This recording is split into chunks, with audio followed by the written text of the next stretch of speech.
Alrighty, so we are live. Hey guys, welcome to RPG Enlightenment. This is session 2, part 2 of the Escape from Ros-Rasca prison campaign, or mini campaign. We had to split the group up, and this is the second part. We've done the previous group of 2 in our last episode, and now we're going to see what these guys are up to. So last thing we saw was the captain, known as the Red Ape, fall into the bottom of this this hole in the floor of the prison, and his light be extinguished. And that's the last thing that we saw. And if both of you could give me Constitution rolls, just straight Constitution.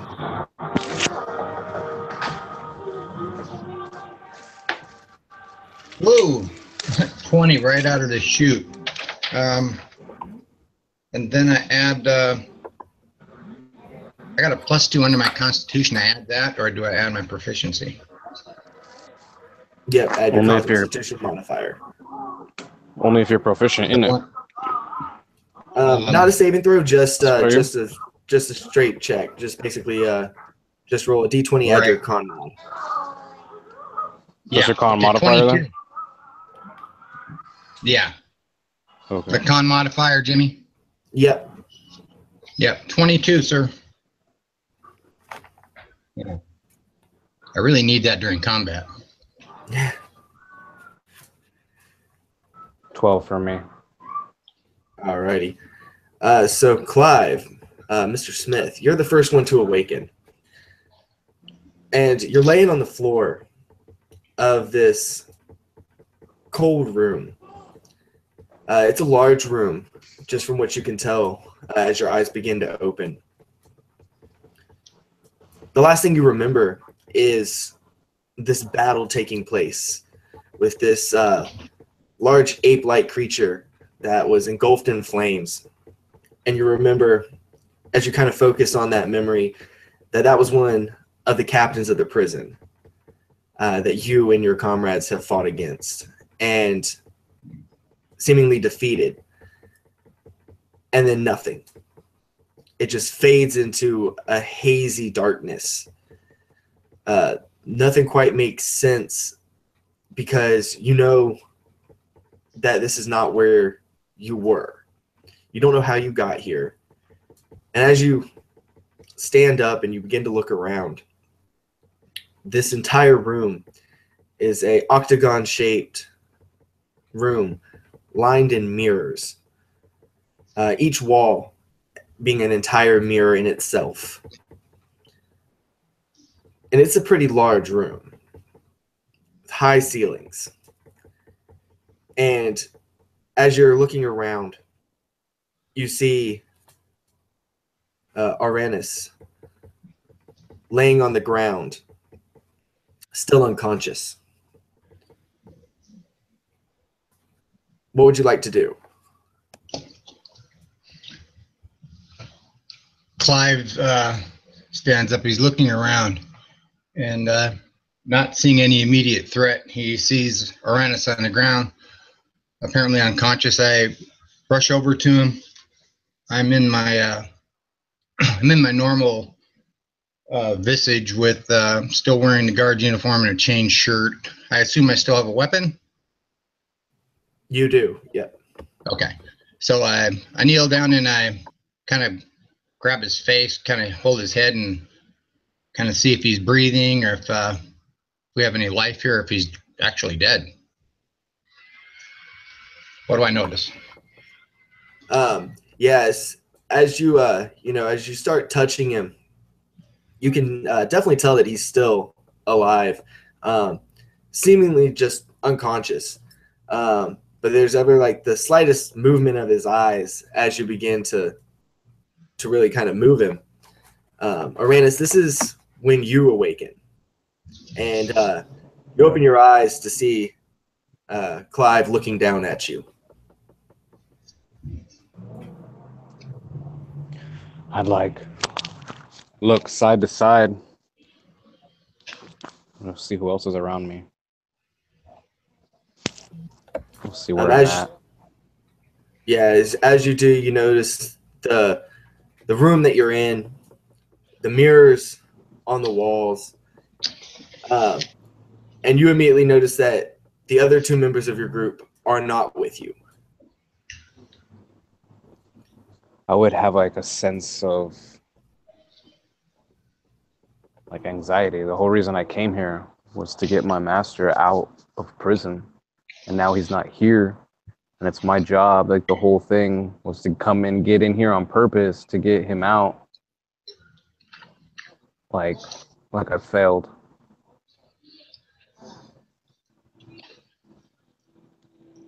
So I would push this person, and I probably don't recognize him because last I saw him, he had a totally different face.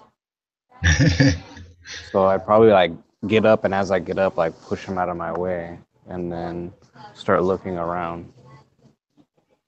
Arannis, it's me, Mr. Smith.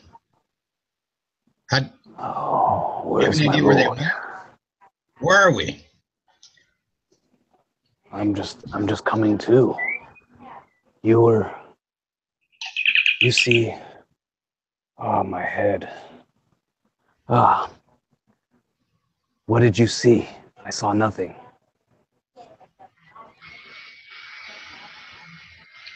I saw nothing either. I just woke up just a moment before I came over to you. The last thing I remember is looking at that Crimson Ape in flames going down a couple floors through the hole, and now we're here. And they're not. Yes.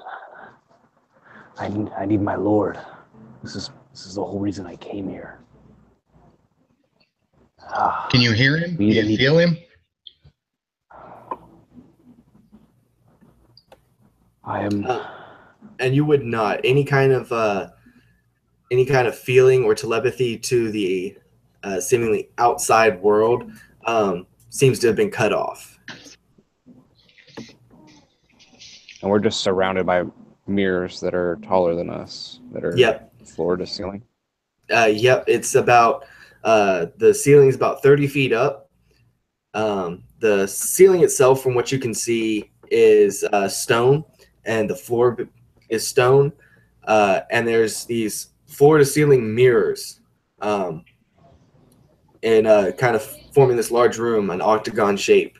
And each mirror seems to be giving off this faint, very faint light. But because there's so many and they're so large, it's not bright, but it's fairly easy to see in this room.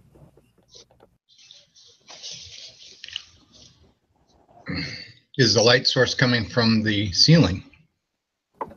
No, it's coming from the mirrors themselves. They seem to be emanating light. Okay. As y'all are looking around, something that you notice is that there's no entrance or exit. There's no doorway. There's no hatch. There's nothing that indicates that there was a way in or out of this room. I would say the Elvish words for death and taxes. Those are the command words from my Eldritch Bond to my scimitar and my dagger, and I would charge at a mirror to smash one open. Mr. Smith swallows. 7 years bad luck. And he chuckles. Let's get our way out of here. And he also charges toward a mirror. Alrighty. Because these are stationary and they're not going to try and move at all, if you both will roll damage for whatever kind of attack that you're doing. Okay. Nice. 10 for me. Okay. Yeah. I was just going to use the hilt of my long sword and kind of like from my fist, like a hammer, kind of. Would that be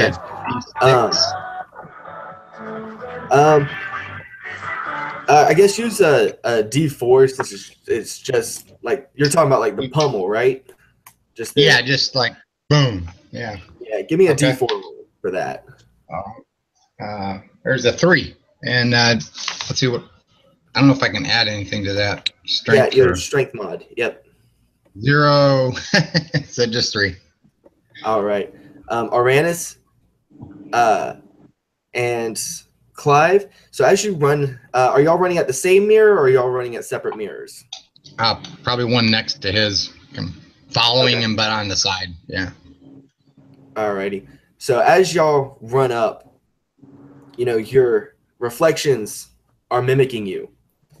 And you both strike these mirrors and instantly feel this backlash. Clive take, what did you say, 3 points of damage? Yes, and sir. Arannis take 10 points. Did we Ow. long rest? Are we starting from the Yes, top? I'm sorry, yes. Y'all did, it is considered a long rest. So y'all have Alright. gained all your life and any Spell spell slots and slots. stuff like that. Okay, Yeah. cool. Okay, -3. I look at Arannis. Whoa, I didn't expect that. And I'm going to say the one on Arannis, the mirror that you struck, this very slowly across its surface, it looks like scratches have begun to carve themselves into the mirror itself.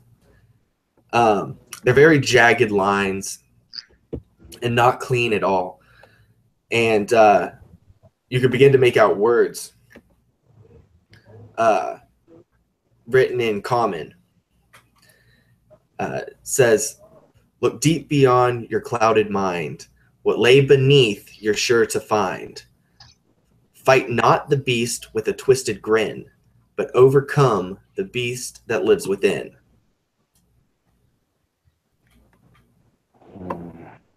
Okay, is Arannis the only one being able to read this? No, you are also able to see this, and you're also able to read it. Look deep beneath your clouded mind. Okay. And something about a creature with a twisted grin. Yep, I posted it in the chat if y'all need to look at that. Oh, thank you. I'm trying to take notes. All right, cool.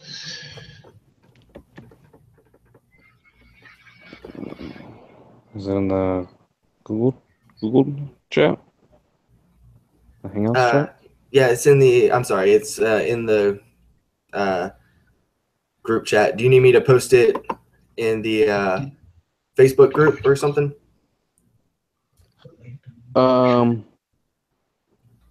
It was in the Facebook group chat. I mean, I can post it right It's here. on your Google Hangouts group chat. Should be on your right bar. Yeah, I'm on the phone. That's different. Oh, that's fine. Yeah, I'm sorry. It's fine. I don't know if, oh, there we go. I never even attempted that on the phone. I have to remember that. Okay. it's not fun. No, it's not. I don't. It's the only way I've been able to play for like a year now, but Oh my goodness. it'll kick me out pretty soon. Arannis. Just wait. Yes. Arannis, what do you think this means? I either need to fall on my own sword, or I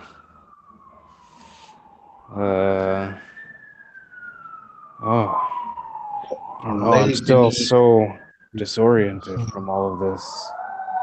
If I could just, Yes. if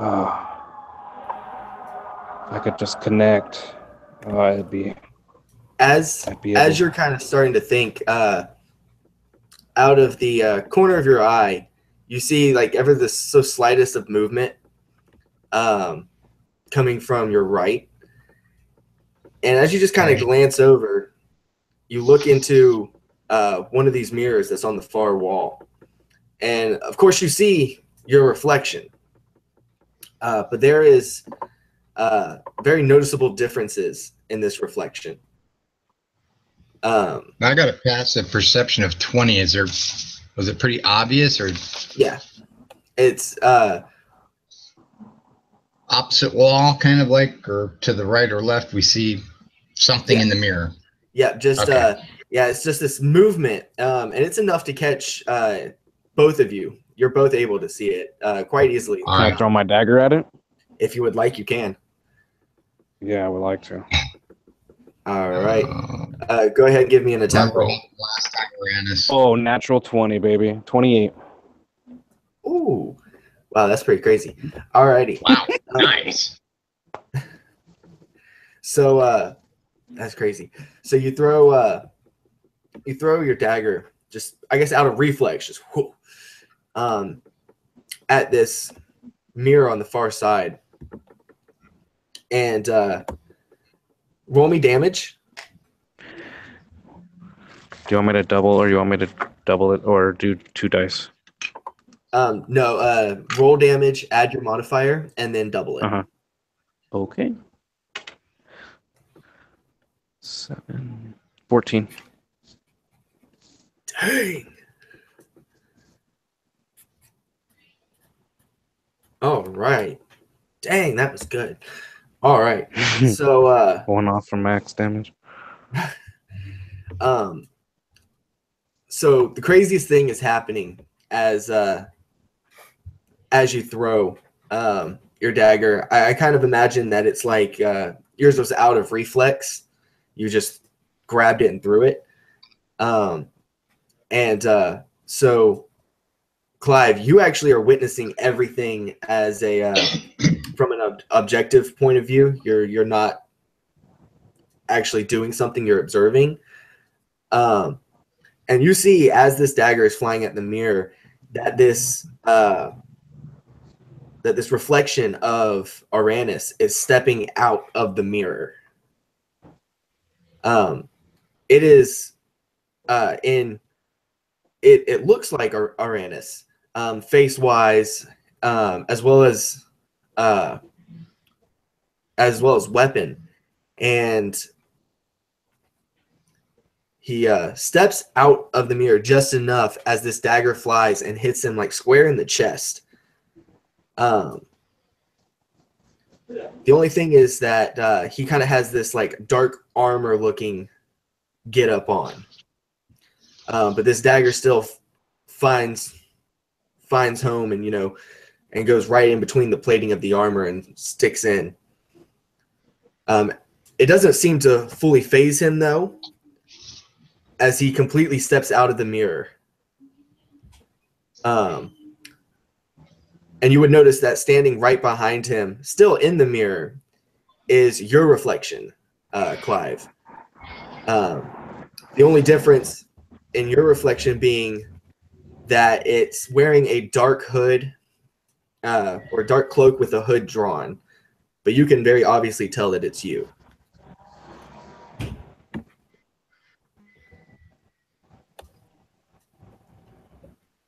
Wow. Clive is looking very suspiciously at this and kind of stepping back a little bit and to the side, trying to ascertain if the getup probably looks like Clive would wear in the civilian world. And it's not prison clothes, it's not a guard's clothing or a chain shirt. It's looks like him when he's on the outside. Is that what I'm saying?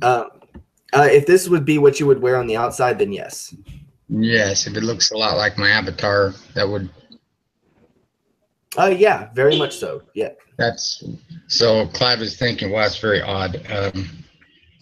And did I perceive this image that was struck in the chest by Arannis? Did I see it stumble or jerk back like it was affected, or did the blade just go through? Or no, it actually struck like it struck flesh, right? And because it was kind of this figure was coming out of the mirror as this blade flew towards it, and it hit as it was halfway out of the mirror, and then it seems to be unaffected by the fact that it just got stabbed in the chest and just continues to walk out of the mirror. I didn't perceive it taking any damage; it just like ignored it. Okay.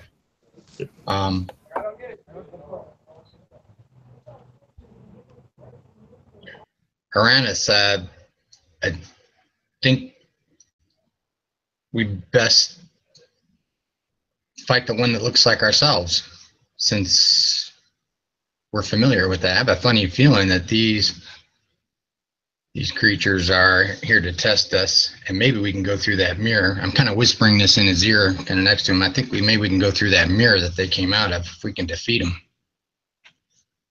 I'll just start charging both of them, and I'll message him with my cantrip message, and I'll to respond to him to tell him that I'll kill them both if he doesn't beat me to it. All right. With that, roll initiative. All right. Oh, natural 20. 11. Do we add anything to initiative? Dexterity, right? Yeah. 15, please. Yeah. All right.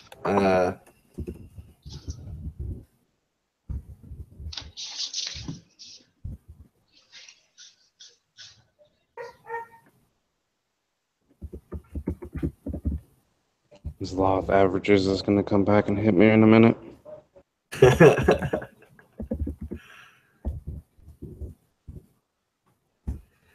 All right. Arannis, you have, beyond a reason of a doubt, won initiative. So what would you like to do? Now, I will tell you that the figure that is the reflection of Clive is still in the mirror. I'm going to be more worried about the one that I already attacked anyways. So, and it looks like me. So okay. I'm gonna have bonus action my dagger to my hand, since I threw it at him. I can Eldritch Bond. Okay, just no problem. Summon it back again. And then I'm going to charge him in a rage. And I think raging takes my action, so that's all I'm going to be able to do. All right, so you're just running at this thing, getting ready for battle, and you called your blade back. And then I roar with a rage, and yelling out probably whatever the otherworldly patron that he follows. He'd be screaming out to it as it kind of consumes him as he takes the rage. Alrighty. Clive, it'll be your turn.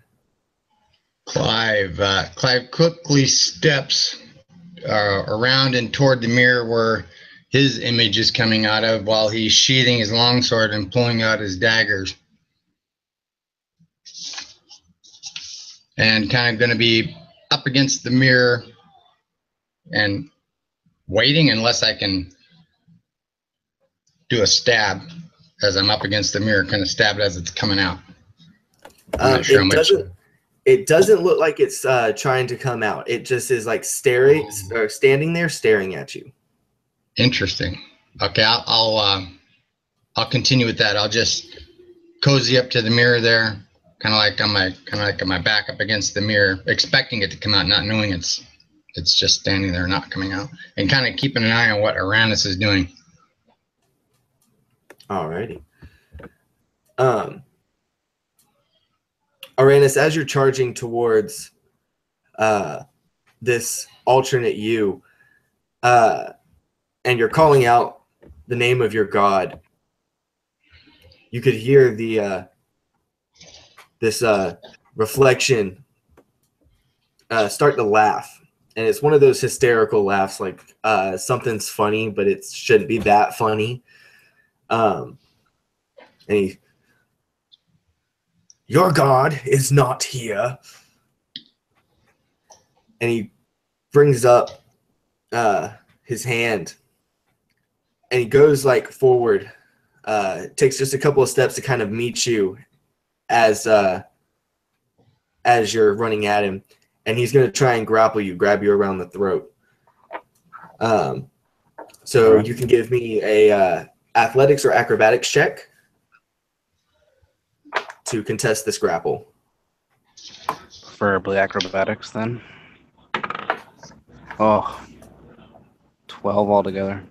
with That a is +8. okay because he rolled a 1. For some reason, he has underestimated you. I'm going to give you an attack of opportunity against him. All right. I'm going to do so with my scimitar. 22. That'll hit. For 10 damage slashing. Oh, I'm Nice. raging, so +2 more. +4.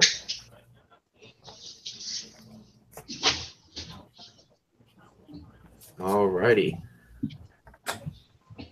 And with that, then it is the reflection of Clive. And so, Clive, were you keeping an eye on your reflection? I've kind of got like my right shoulder blade up against this mirror, and I'm watching Arannis, and I've got my kind of back and forth watching the mirror to see if this thing is going to come out. All right. While he's, as you're, right. As you're kind of darting your eyes back and forth, you notice that the reflection of you has begun to walk. It was kind of standing like in the center of this mirror, and it's begun to walk to one side, away from where the two Arannises are. It's a hard word to say. Right. Where they You're were welcome. fighting. Away from where they are fighting, and you'll notice, kind of as you follow with your gaze, that he seems to be able to walk from one mirror to the next, and he actually walks 3 mirrors before he does anything. And you see him just hold up this very thin looking, almost like well, it's not so much thin. It's a needle, but it's not like a sewing needle. It's almost like an acupuncture needle. And he makes this motion like he whips it at you. And does a 15 hit you? So I've got a 17 armor class. All right, so yeah, so something's, for some reason, his aim is just off, and you hear this tink to tink tink as this needle has hit the mirror right next to you and fall into the ground. And with that, Clive. Oh, go ahead. Oh no, you can go for it, because then it's going to be Arannis' turn. All right. Clive locates the needle, and he, quickly looking back at the object that threw it at him, and he quickly kind of reaches down, stoops, grabs it, and kind of is looking at it in his hands, and you can continue. All right. Arannis, it's your turn.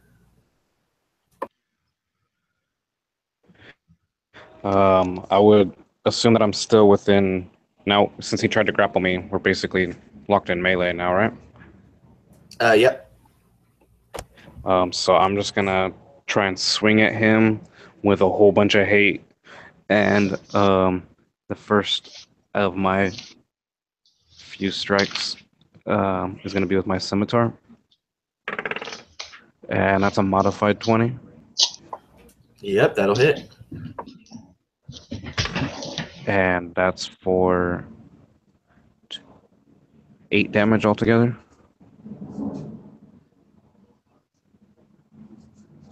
And then I'm gonna extra attack for a natural 1, of course.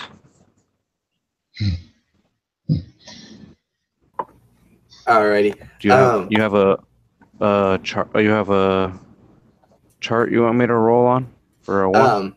I normally do, yes, but I want you to roll me a D8 first for a luck, because I want to see if something will or will not happen first. A 1.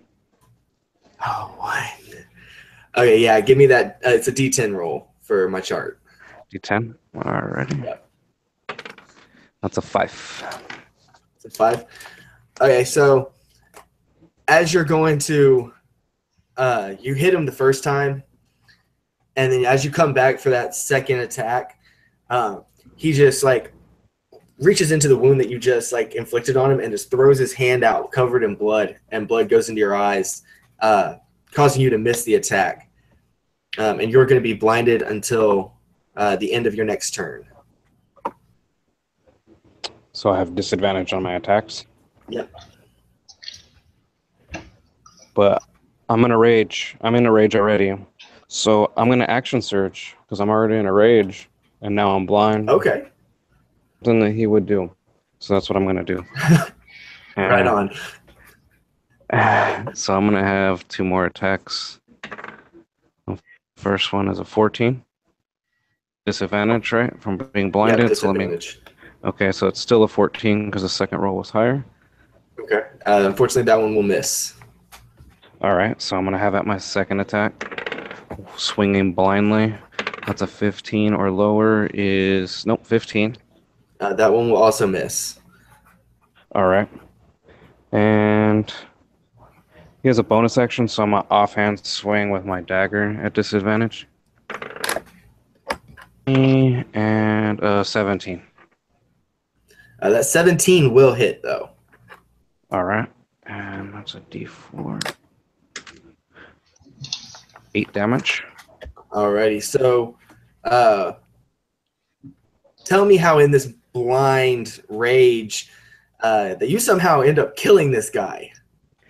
I'm just swinging away with my scimitar on, like, basically like playing Battleship, and it's like miss, okay, he's not there, miss, he's not there, miss, he's not there. All right, screw it. And I start off with the last spot that he could possibly be. I happen to hit pay dirt with my dagger. Be the last that he needed to spill the last of his lifeblood. And I'll spit on him. That's great. Alrighty. And then, Clive, it's going to be your turn.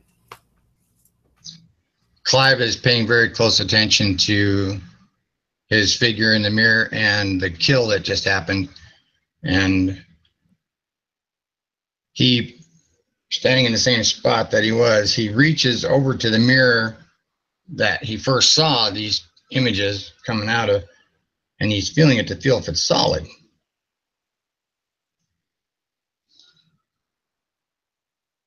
Does the mirror feel solid? It does indeed.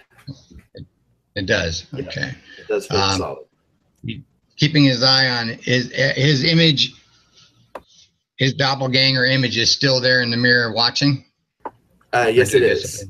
Nope, okay. It's still there. As he's watching his image, he walks over to Arannis, and seeing that Arannis can't see, he says, "You've got him. He's down, but we've got another one still in the mirror that looks like me." So I'm just basically going to hold action and I'm kind of waiting to see what this thing's going to do while Arannis gets his sight back. I'm hoping that he gets his sight back. I'll message him and ask him, I'll say, put your back to mine. And we'll go, since I can't see, if I put my back to yours, then I can at least protect your back. I acknowledge, yep. And I put my back up against his, and I tell him which direction the other image is at, his left or his right to us. Alrighty. So you tell him the general or the direction towards the mirror that your image is in. And as you're kind of talking and you're getting back to back, the image has begun to do that walk again, where he's walking from mirror to mirror. This, I guess, I don't think choke point's quite the right word, but there's this section where the two mirrors meet that that leaves a gap in between, so that it takes him a second to cross over to the other mirror. And as he passes into one of those, it looks like he disappears. But Clive, with your quick perception, you're able to pick out that he's come out of a different mirror. And he's not out of, but he is in a different mirror other than the one he should have been in. And this time he holds up 2 of these needles, both in one hand, and he flicks both of them towards both of you. One is at each of you.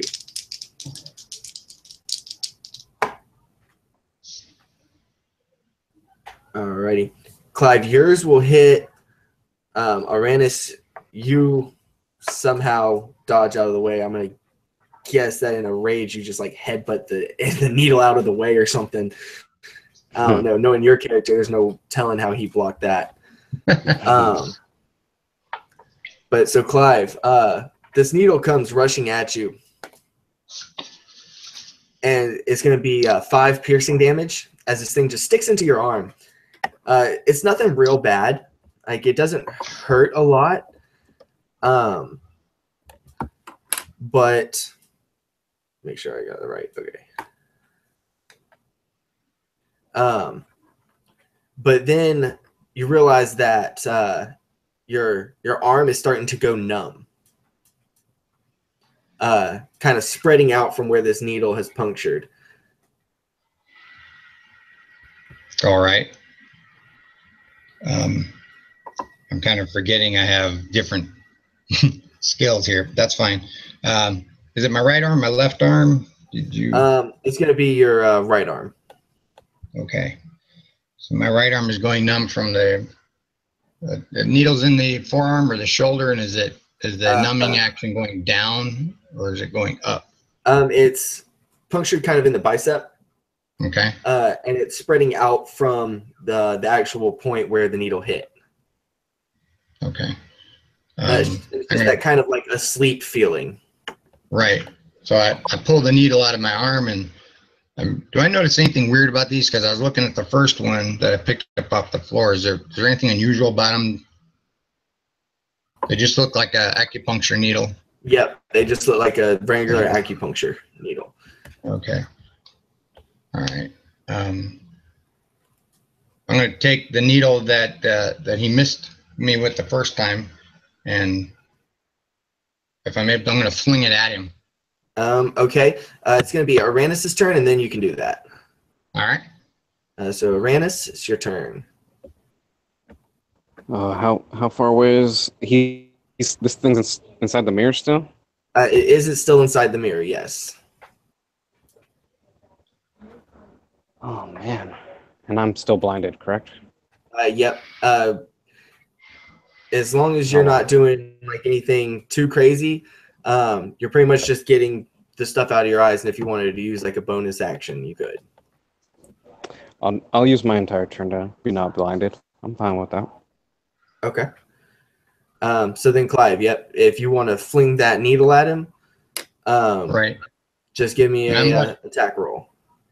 All right, and I'm letting Arannis know exactly the direction, the mirror that he moved to, and telling him what just happened. All right. There's a 16, and my dex is a +4, so that's a 20. Yeah. So you throw this needle. Go ahead and give me a D4 roll +1. All right. 1 + 1 is 2. Alrighty.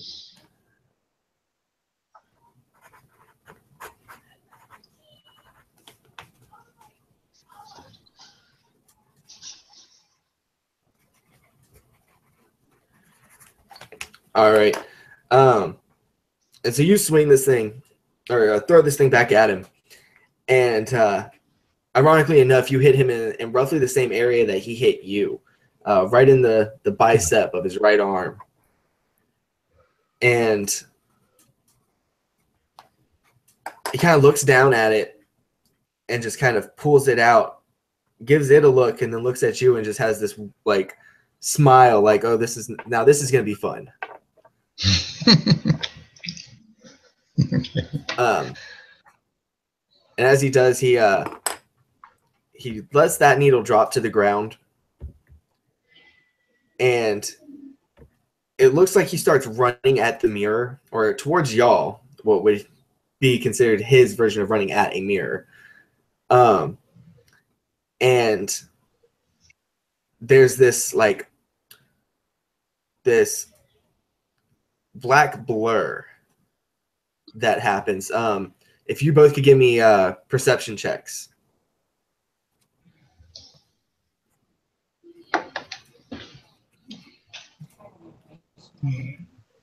17 from me.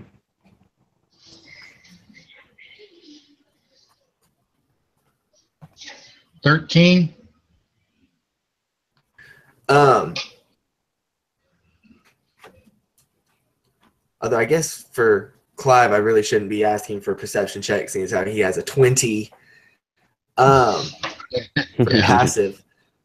So both of you would be able to notice that this black blur that has shot past you almost too quick to have really made out. You just caught like the faintest glimpse, and you realize that he actually jumped out of one mirror and is now in the mirror behind y'all. And then we're going to go back up to Arannis' turn. Okay. I guess I'm gonna throw my dagger where I see him at, whatever mirror he's in, and try and throw my dagger at him. Alrighty. Go ahead and make an attack roll. 21. Go ahead and roll damage. 6 damage.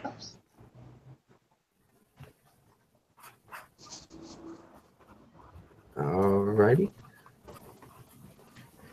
I can I can bonus action and call it back, and then extra attack. Oh wait, no, bonus action would. Do you have to extra attack immediately after the first attack? If it's, I believe so. If you're talking about like where one attack action you make 2 attacks, then yes. Yeah. Unless there's something that allows you to take an extra attack. I don't have another dagger, I don't think so. So I could bonus action it back. Section it back, but I won't be able to extra attack.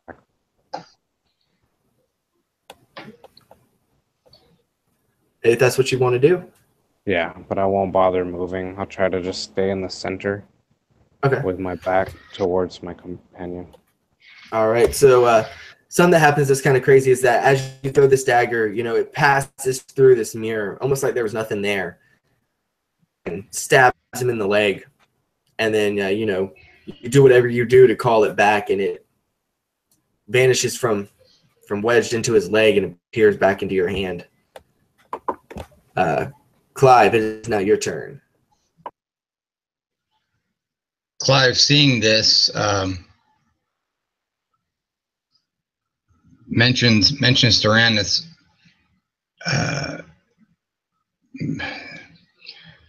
I'm perplexed. The mirrors feel solid, and when we attacked him before, we took damage. Yet when I threw that dart, I mean, it's very quickly. When I threw that dart, he took damage, and you just threw a dagger through the mirror, caught him. Didn't break the mirror, but it went through. I don't understand. Can we still see him in the mirror? Yes, you can. Okay. Something that you're being able to kind of like notice, and you're trying to figure out what's up with these mirrors, and you're paying a little bit more close attention. Right. You can notice that you can see him in the mirror, but in none of the mirrors can you see a reflection of you two.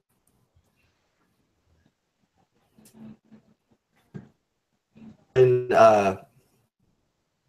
of the alternate you inside the mirror. Wow.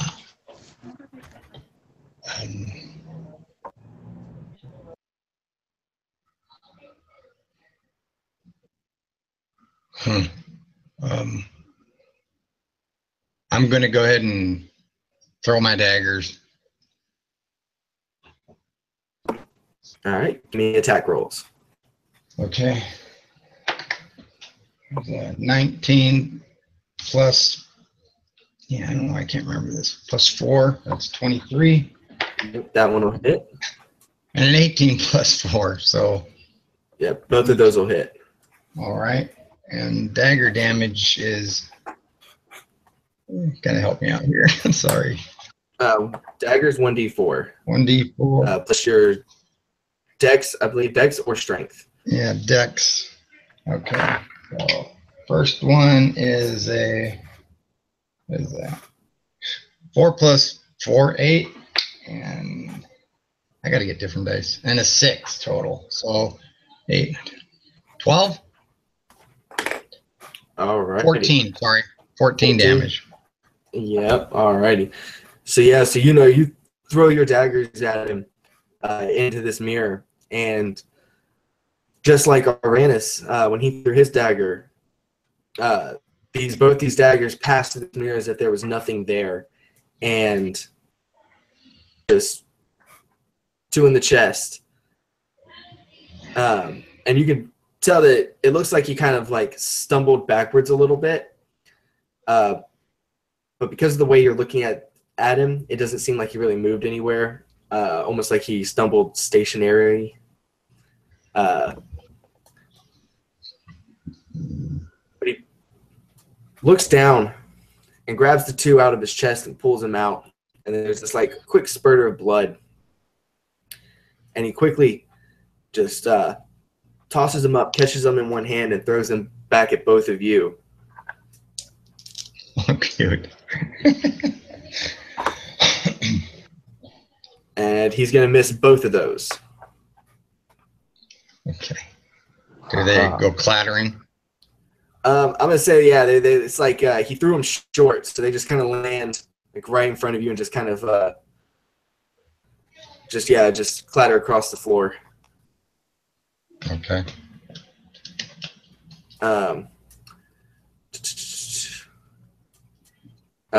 Arannis, I think he's playing with us.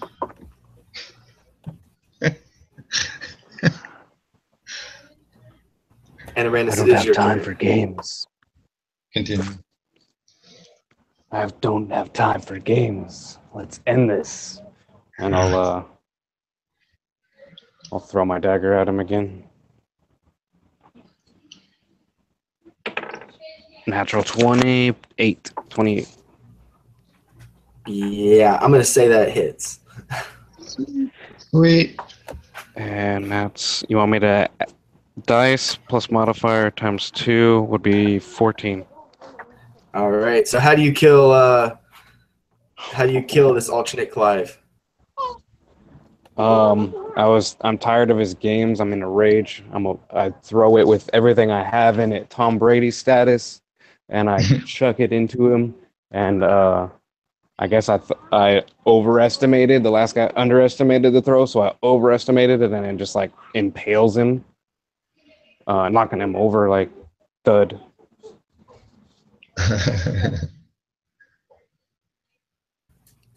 All right. Yeah. And as you do that, it's kind of like in the blink of an eye, because out of the corner of your vision, you could still see the dead body of the alternate Arannis, even as you were fighting the alternate Clive.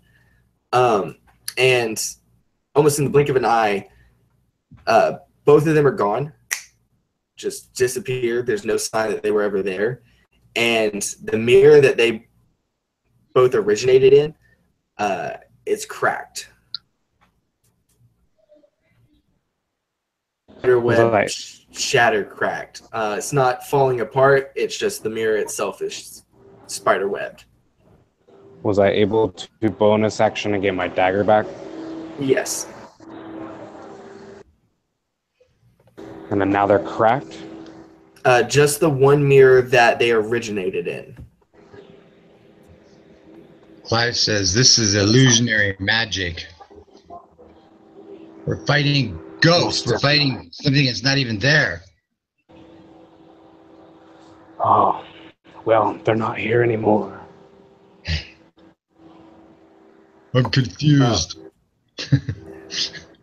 As y'all are talking about this, you hear what sounds like a serpent hissing, kind of beast bellowing and snorting. And as you look around,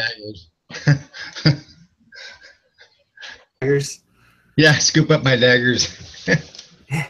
Wild-eyed look in my face. As you do, you're looking around, and from the mirror, almost directly across from the one that is cracked, halfway stepping out are a Clive that is covered in scales and has this like cobra hood. Very obviously Clive, and an Arannis that is stepping out that has hooves for feet and these bull horns with this massive ring in between its nose. More games, my friend. Arannis, remember what the mirror had written on it. Overcome the beast that lives within. Don't fight the beast with the twisted grin. What does that mean? As we're looking at these creatures coming at us. And they really are. Go for it, Chad. I don't know, but I will kill as many things as I need to escape from here. All right, I got your back. Initiative. Yes, please, because these things are charging at you. All right. 19. 8.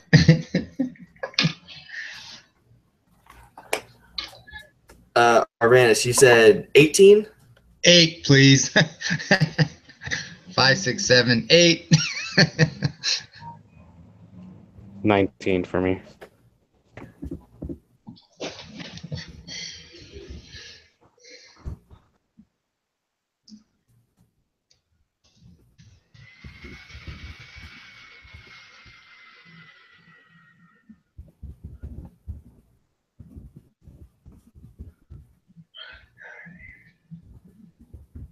All right, so the initiative is going to go the bestial Arannis, the beast Clive, and then Clive. So Arannis, if you will, what would you like to do as you see this serpentine Clive and this minotaur-looking you rushing at you? Oh, man. Are they on this side of mirrors, or are they on the other side of mirrors, or? Y'all were able to see them just as they were, like, passing through. So when y'all saw them, they were about halfway through, and they just rushed the rest of the way.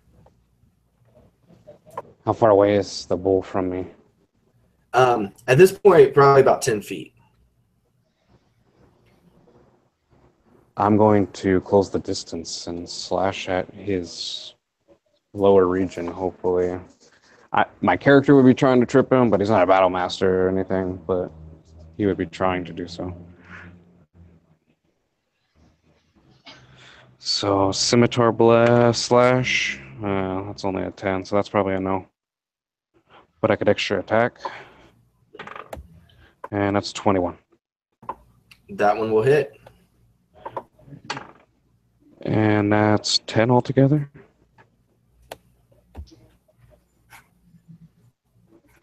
And then I will bonus action offhand attack with my dagger. That's only 11. I'm assuming that misses too. Yep, that one misses.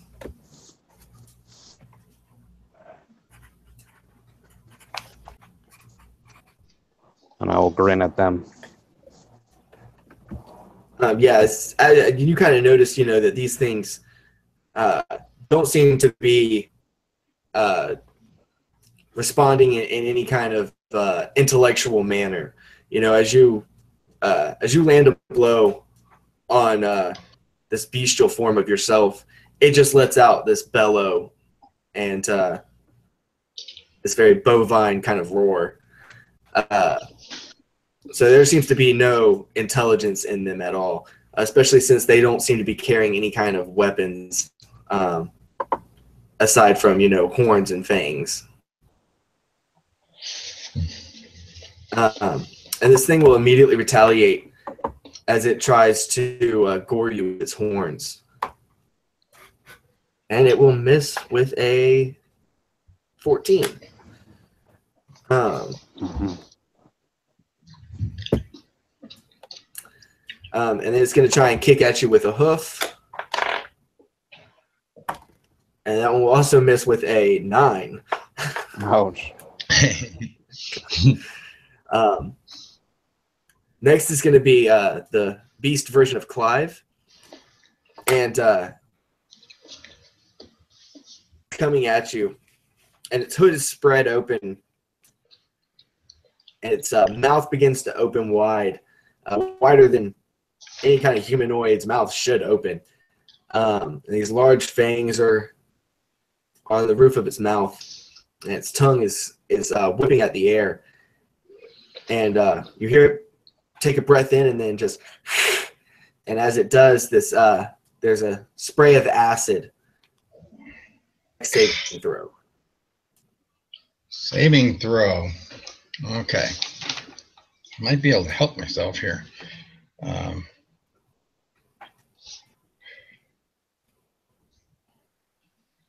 If I see an attack coming, I can use my reaction to have the damage against me. It's called uncanny dodge. Mm. Or evasion when making a dex save. Success equals no damage. And a failure equals half. Yeah.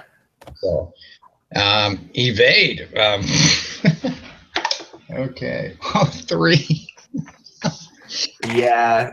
I'm pretty sure you fail that even with your modifiers. Yeah, plus 6 is like 9. 13, I think. Yeah. That's a total of 13. All right, so you're so half damage. All right. So you're not quite quick enough to get away unscathed. You dodge out of the way just as like some of this kind of lands on you, just splashes.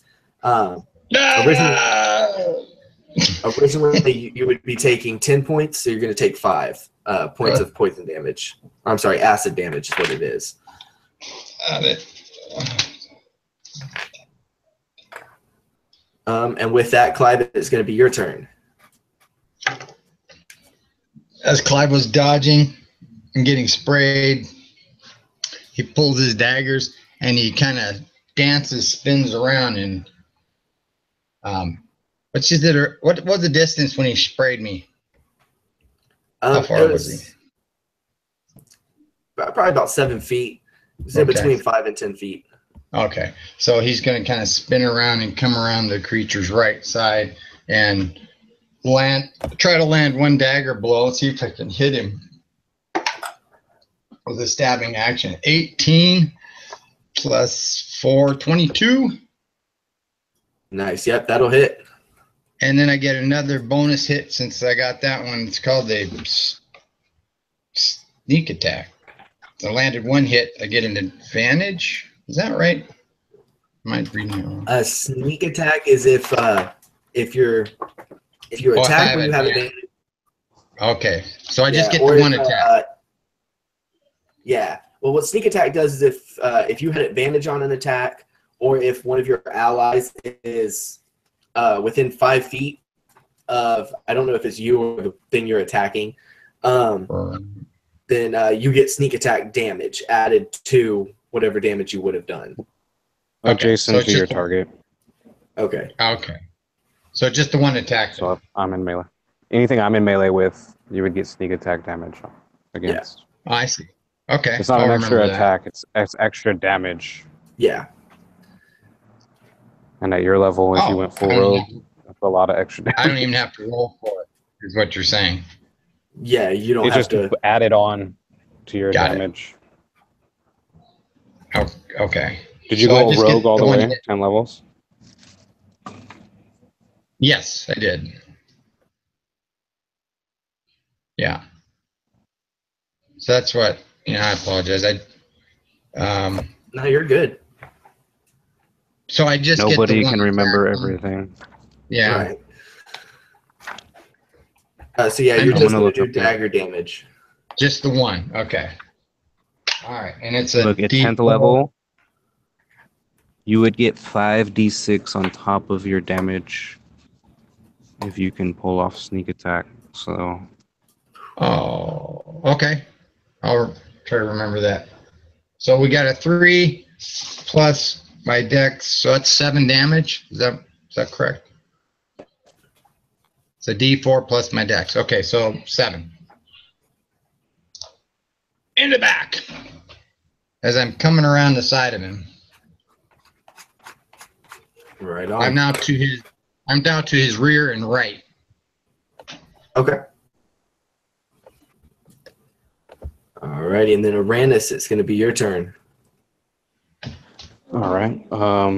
I'm still face to face with old bull boy, so Yeah. I'm gonna have at him with my first attack with my scimitar. Natural 1, so I'll roll a d8. That's a 6. Alrighty. So go ahead and roll me a d10, because that was a natural 1, right? Yeah. And on the d10 is an 8. On the d10 is an 8. Yes, sir. All right, and because you rolled a 6 on the luck die, go ahead and roll me one more d10, and I'll choose the better of the two. A 1. Okay, yeah, so we're gonna go with that 8. All right. So as you're trying to attack him, throws you off a little bit, and you try and keep up with him. When you do, you twist your ankle, so your movement speed is cut in half. All right, for how long? It's until a short rest or long rest, but short rest is minimum. All right.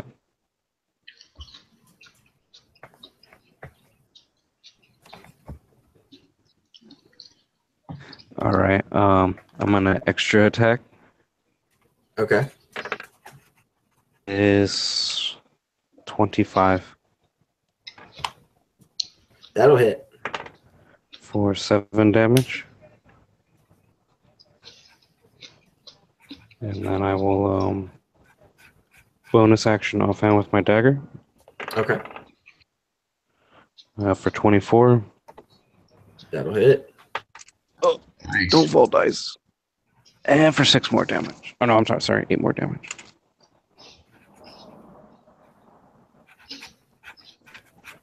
Alrighty. It's your turn. It's going to be the Yes, sir. bestial Arannis. This thing is going to try and gore you twice. He's just basically going to swing his head back and forth, trying to stab at you.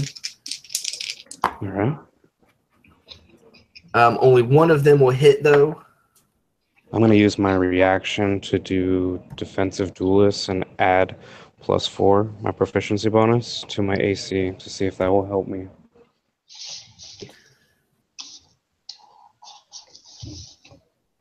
It's off by 1, because I think that would bring your AC up to 20, right? Correct. Yeah, he got a 21, so he would have been able to hit. That's fine. Try as I might. And all right, so then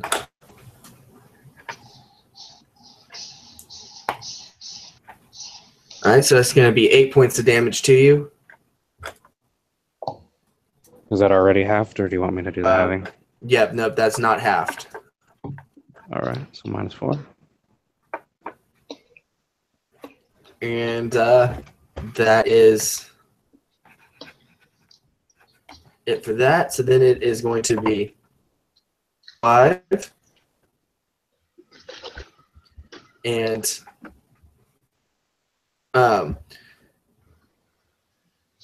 in this quick motion, Clive, he form of yourself whips around, and this very agile movement strikes at you with a bite.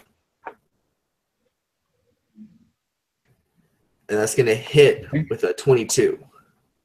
Uncanny dodge.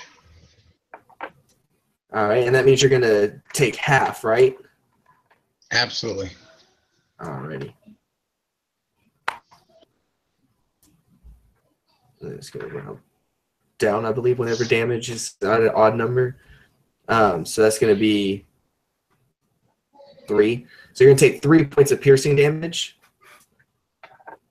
And then I want you to make a Constitution saving throw. Okay. I had a question. If when I'm being attacked, it's called Tavern Brawl. Mm-hmm. Unarmed strike. Oh, that's only if I hit him first. I was going to say if I get attacked or bit or clawed, do I have a chance to tackle? But that's only if I initiate, right? Yeah. Yeah, if you hit somebody with an unarmed strike, I think as a bonus action, you can attempt to grapple them. Right. I was thinking that maybe I could do that if I'm being attacked, but that's not the rule. Okay, so I'll do a Constitution saving throw. Well, if you had something that allowed you to attack of opportunity, then you are attacking even though it's not your turn. You could still use that. But you'd have to. Well, I was kind of thinking in the idea that, okay, this guy's just sunk his fangs into me. Would I have an opportunity to, use my dagger and stick him in the back of the neck while he's, biting me? But let's do this Constitution thing. Oh, at 18 and I have a proficiency in, let's see, dexterity and intelligence, not Constitution. So I got a +2, so that's a 20. Yeah, that's enough to pass. Oh, good. So you feel no ill effects besides the pain of this thing's fangs seeking into you. 3 points, you said? Yeah, 3. Get off me! And then it will be your turn. All right. And he's right there in my grill. Yep. I'm just gonna take my dagger since he's right in front of me, and I'm just gonna attempt to stick him right in the throat. With a 10 plus 4. Did I use my proficiency bonus and my dex bonus since it's a finesse weapon, or just my dex bonus? Your dex and your proficiency, because you would have proficiency with a dagger. Well, then we got an 18, sir. All right, that's just enough to hit him. Awesome. Okay, now I don't have any of the. Okay, so it's just a +4 and my dex. Okay, I have the 4d4.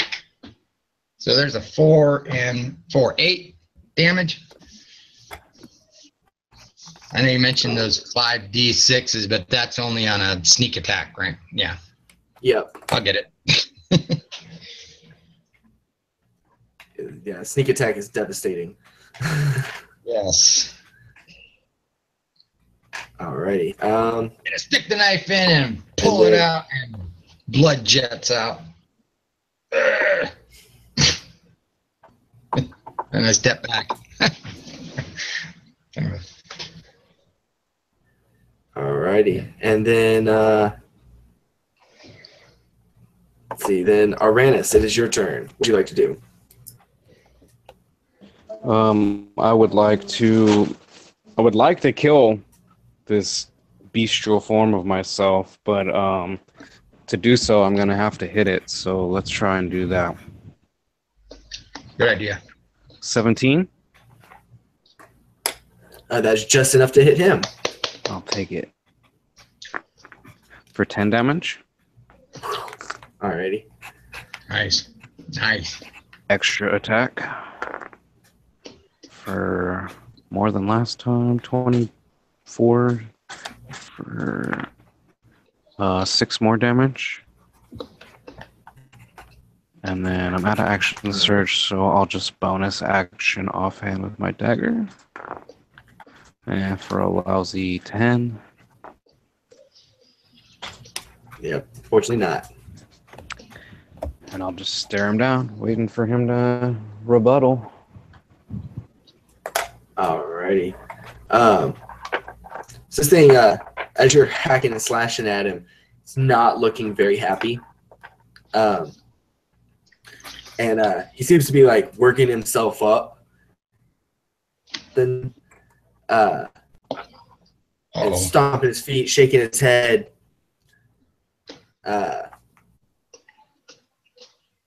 But nothing will happen until next turn. Is it like scratching its hoof in the ground? Yeah, it's And stomping its snorting? hooves, snorting, shaking its head. All right. Just kind of like looking like it's getting angry. All right. Then it's Bestial Clive, and Bestial Clive is going to kind of try and work its way away from you and jump back, kind of letting the dagger slip out as it slithers its way around you backwards, trying to get some distance. So I'm going to give you an attack of opportunity because it is going to leave your melee range. Okay, and so what does that allow me to do? Does it allow me to just rush him and It allows you to make a single attack. a single attack? Yep. I'll definitely take advantage of that. Okay. 1. A 1? All right. So if you will roll me a d10, please. Do I have to? Let's see here. Where are you? Okay, there we go. I'm right here. 0. Is that 10, right? Yep, that's a 10. Yeah, 10. Yeah. Alrighty. I think that's the best outcome for you. I hope so. Don't know. I don't know. So, Tripping is never good. yeah. So, and I unfortunately and ironically, that's semi what happens. I slipped in his blood. Yeah, that's a good way of putting it. You know, you tried to get up at him, but you've lost your balance a little bit. Got excited. Yeah, and so he's seen an opening. Normally he would get. He would now be offered an attack of opportunity. But what he's going to do is he's going to spit this acidic venom at you again. So you're going to be need to make a dex save, but you're going to do it at disadvantage. Ugh, okay, let's see here. Gotta roll 2. If you can see it, does that cancel that out? Because he has disadvantage. I rolled a 5 and I rolled a 4. The one that if he can see, does it give him an advantage or does it allow him to half the damage? I know barbs get something where I don't know if rogue is. He'd have to read. I think it's uncanny dodge. Uncanny dodge. He has evasion. Okay. I have both. Yeah. Evasion is One if lets I'm you making have a it. dex save. Yeah. Then you get what? Because that's what you did. Yeah. Okay. When making a dex save. What do you get? Success is damage. Fail. No damage. Fail is half damage. Oh. The uncanny dodge is I have to see the attack coming, and I don't know if I see it coming if I've slipped. And I believe, I don't know if both of those. I think uncanny dodge you have to use your reaction to do it, and the attack of opportunity would have used your reaction. Yeah. So I think I'm just gonna have to take it. yeah, you did fail, but you're only going to take 3 again because it got halved. Okay. Am I prone or? No, you just kind of lost your footing, and so he was able Yeah. to try and strike at you real quick. Got you. And Clive, it will be your turn.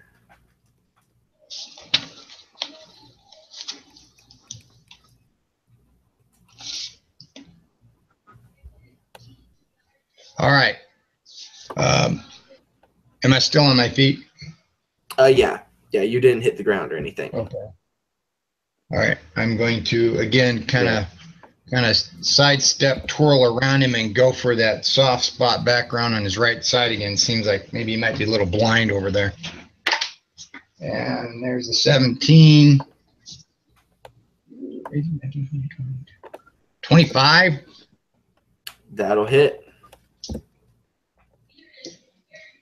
And let's see. 6 damage. Right? No, 10. Sorry. It's my dex and my proficiency. So those are 8 plus 2. Yeah, 10. You just don't add your proficiency to damage. Okay, right. So then it's 6. 8. Sorry. Oh, you're good. Yeah, 6. Okay. Alrighty. And then Alrighty. then Arannis, it is your turn. Oh man, this guy, he's pissed off. Is he like, I'm winding him at all, or like? Oh yeah, he's got blood coming out of several spots that you've cut and stabbed. All right. Well then, let's keep doing what seems to be getting the job done. 26 to hit. So, that's 5 more damage from the scimitar slashing. I'm gonna extra attack with it for not enough, but it's not a 1. And then I'm going to offhand with my dagger, or attempt to with a 17. That's just enough. Is that or 6 more damage?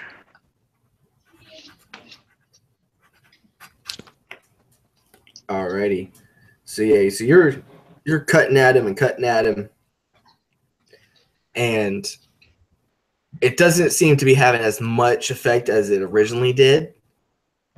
But it's definitely like opening him up more and more. And He's then, just less bothered by it. Yeah, he just seems to not notice or care as much. Okay. And he's lowers his head at you and tries to swipe at you with his horns. All right. And will miss. And then he's going to try and kick you with a hoof. And will also miss. So. Sorry. And then with absolutely no luck whatsoever, he is that's the end of his turn. And then it's going to be the bestial Clive. And he's going to try and take a bite out of you again. And nat 20's it. Ooh, ow. Ow. Peace. And then rolls a 1 on the die. So that's going to be 6 points altogether. 2? Oh. No, because I got to add the actual damage or the modifiers. Got it. But yeah, that could have been so good. Yeah. And that's a bite, so I got a Constitution save again. Yep, Constitution saving throw, please.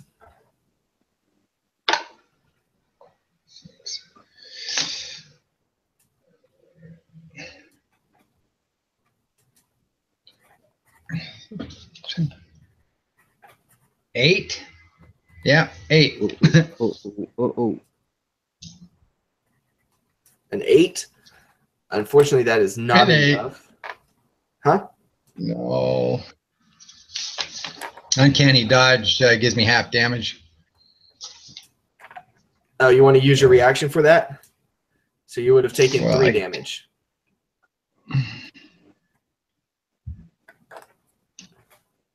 Oh, well, wait a minute. So I'm confused. I got evasion when making a dex save. Mhm. But when I do a Yeah, but right now you're making a constitution con. save, Yeah, it's only for deck saves, not Constitution. const saves. Right. So that's why I say I rolled a 6 and got a 2, so I ended up with 8. But I can do the uncanny dodge and get half damage. I guess that's all I can do. Yeah, that would have Right. been from the bite attack, not for the save though. Oh, right. Okay. I mean, if you want to use that for the if you want to use that, I'm good with that. No, it's okay. I got confused because you said you can take 3 damage. You can use it once by per doing turn. Like once per complete turn, you can use your reaction to do uncanny dodge. So you can have that damage that you just took from the bite if you wanted to. I see, and I don't understand that because I don't have it written here. It's just something that's in the E5 rules, 5th edition rules. Yeah, it's a rogue. Yeah, just a rogue ability that they Okay. get at a certain level. It's weird that I don't have it written here. It's you call it what? Reaction save? Uncanny dodge? Yeah, it's okay. you get to use your reaction to. I believe it says use your reaction. Yeah, it's as a reaction. But like a reaction can be used. Everybody has one reaction per round of everybody going. Right. So like Arannis is at the beginning of initiative. So once it gets back to Arannis, that's been one round. Okay, so I will do that. Take half damage. So that puts me at 22 damage so far. And now I rolled my Constitution save, and it was only an 8. So what's the damage there? All right. So. All right, so you take 1 more point of poison damage, and you are poisoned. Yikes. So for the next minute, at the beginning of each of your turns, you're going to take poison damage. 1 point each turn? No, it's a D6 each turn. You just have to get one. Got it. Okay, there we go. I thought he was going to tell you, and you have that many hours to live. Yeah, you have 1 hour to live. Oh. But then, Clive, it is your turn. Now I'm mad.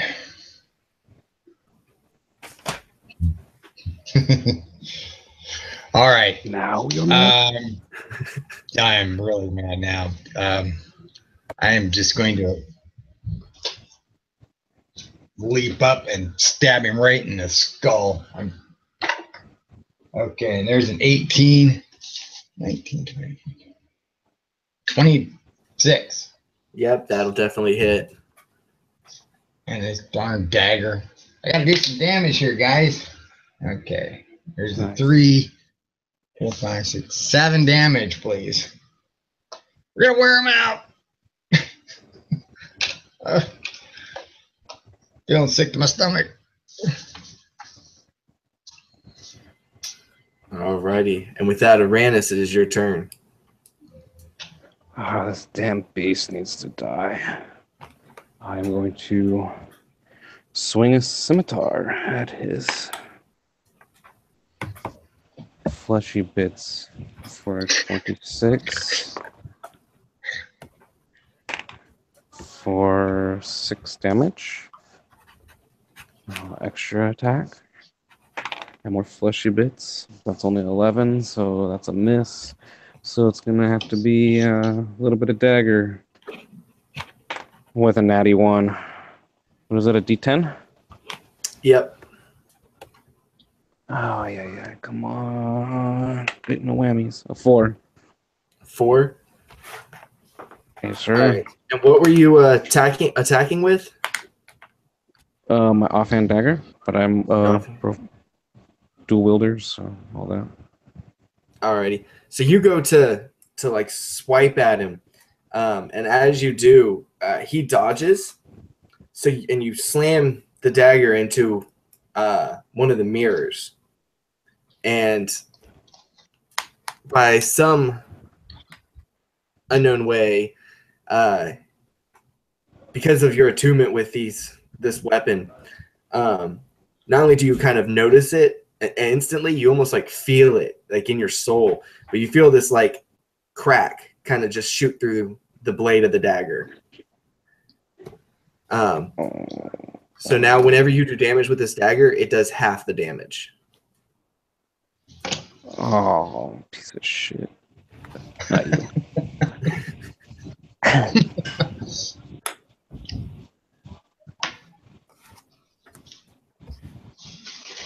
All right. I'm gonna need to get a new one of those.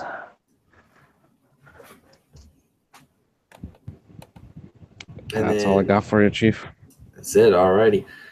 So this beast is, is just kind of raging in its own right and starts thrashing around again, trying to hit you with the horn and misses. I'm like not rolling anything above like a 7 for you. And it's gonna try and kick you with a hoof. That time I hit. I'm gonna use my reaction to add +4 to my AC. All right, that one will miss. Yes. Sorry. And woo! All right, then it's gonna be Bestial Clive, and he's gonna.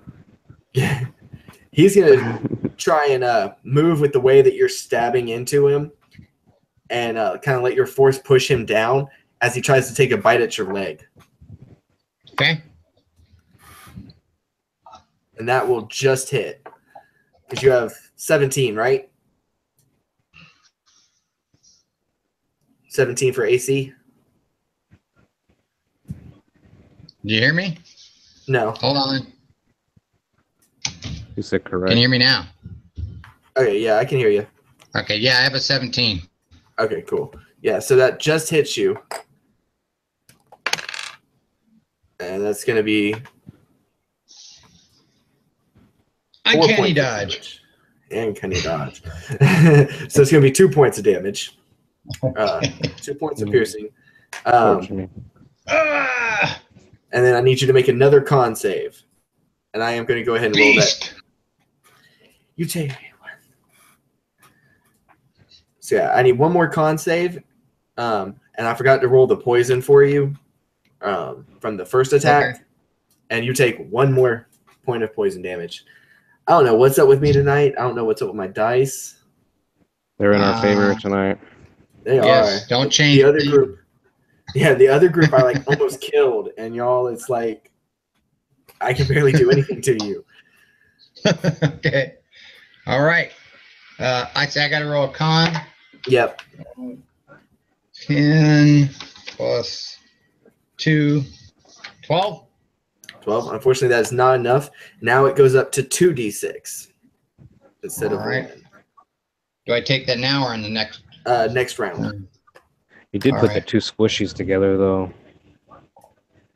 Two squishies. Okay. Ironically, Fizz did very well. Nice. Yeah, Artificer's a little hybrid, kind of. It's not the typical. Long and hard to hit. And so yeah, Clive, it is your turn. All right, Clive, eyeing up him alter self,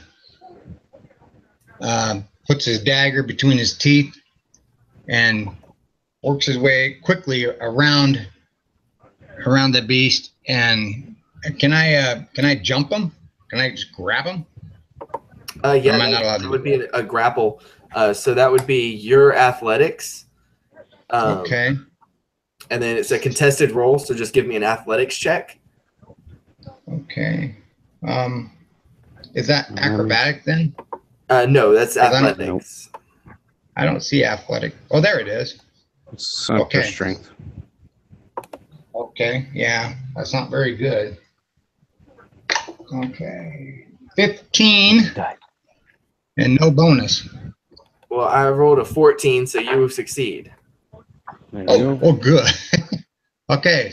Now, is my action done at this point, or since I have a successful unarmed strike or attack, can I continue with my attack, or no? Or is that done for now? So the way that works is like if you were to hit him, then you could have attempted to grapple him. If you want to, okay, that's right. Yeah, I just grappled him. Yeah, if you want to try and attack him real quick, just to my plan was I was going to grab him, you know, get up around his back, and then take my dagger from my mouth and stab him in the neck.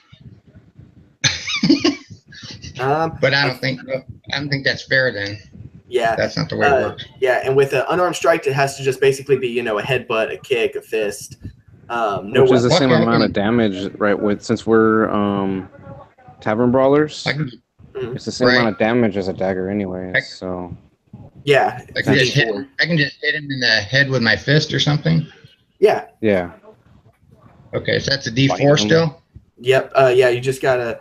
Bite him. I think you get to roll. Okay. Oh snap! So you're gonna be able to. You're making an attack roll, but because he's grappled, he's considered restrained, so you have advantage on the attack. Oh. Which means that if you hit, you will get the sneak attack. So the highest of 220s? Yep. Okay. Oh, I got a 20 and a 9. So a nat 20? Yeah, a nat 20 and a 9. So all right. I'll take the 20. Yeah, so that's gonna hit. And the way I do it with rogues is if you crit on a sneak attack, you're doubling all damage. All the damage you do. So go ahead and roll the D4 plus I think it's 5d6. His level already. So we got a 3 plus your modifier, and then multiply it all by 2. So I had a multiplier to each D6. No. Roll all your dice. Okay. Your D4 plus 5d6.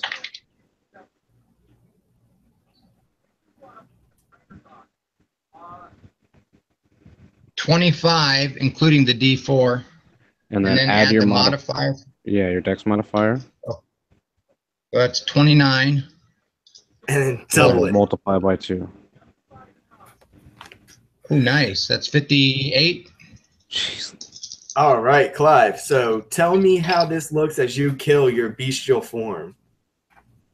Ooh. As I sidestep and spin around and grapple him from behind, I take my fist and I punch him so hard in the back of his skull that his neck cracks and lolls to the side, and I kind of fall down with him, and I'm actually on top of his back while he's laying there unmoving. Right on. All right, Arannis. It is. I'll give a little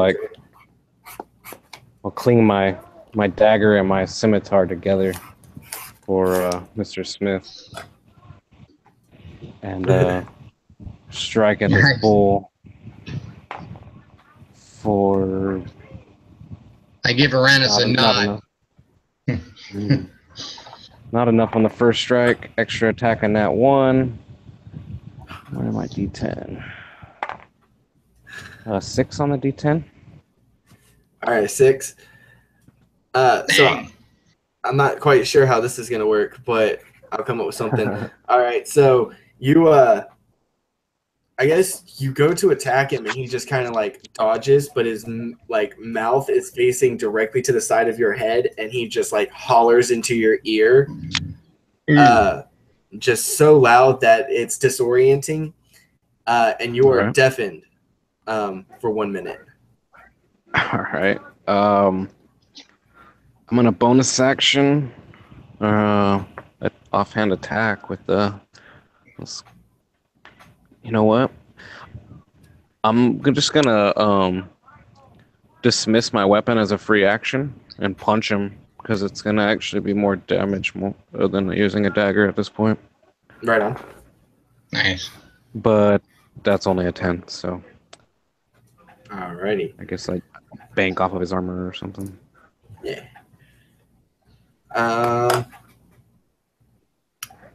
And then it's his turn.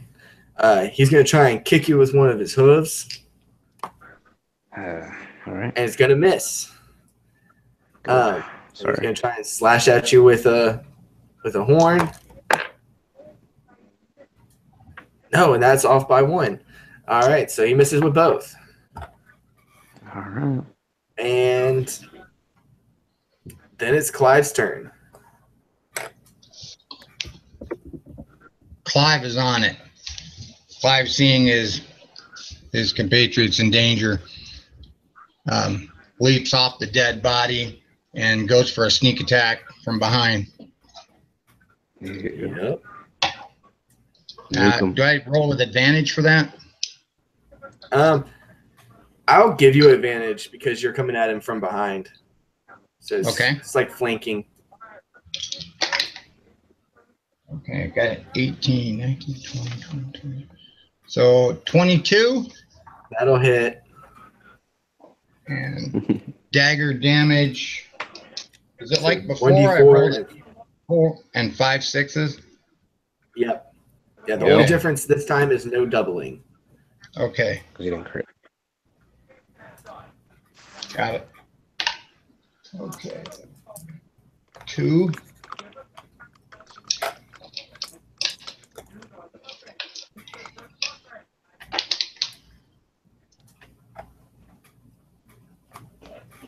$23 total. All right. So tell me how it looks when you kill bestial Arannis.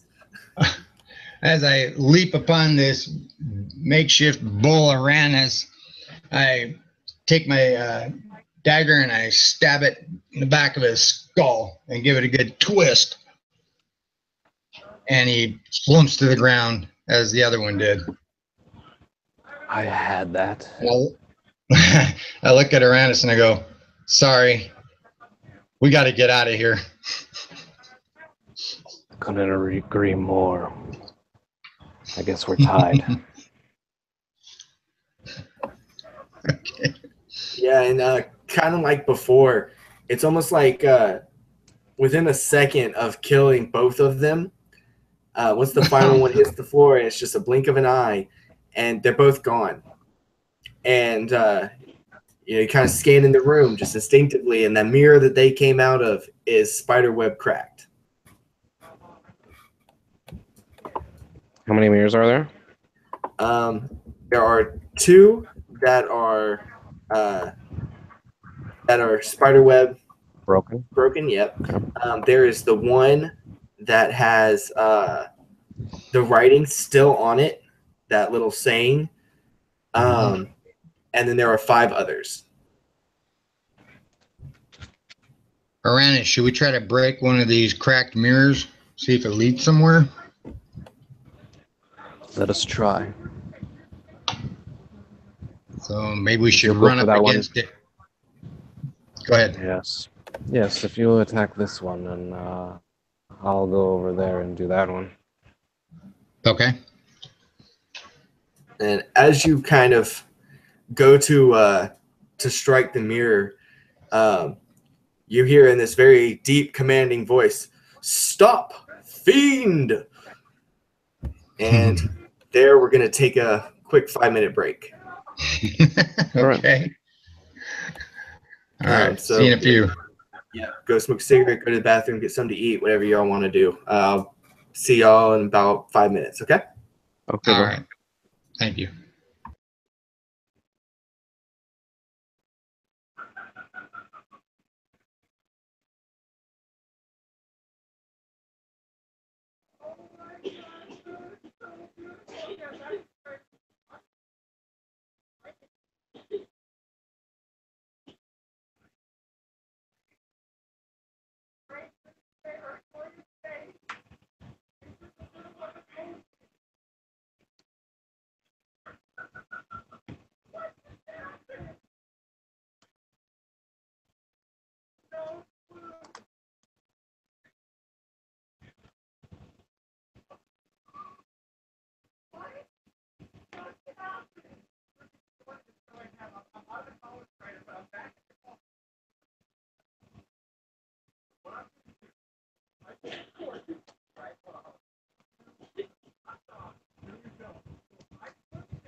Is everybody back?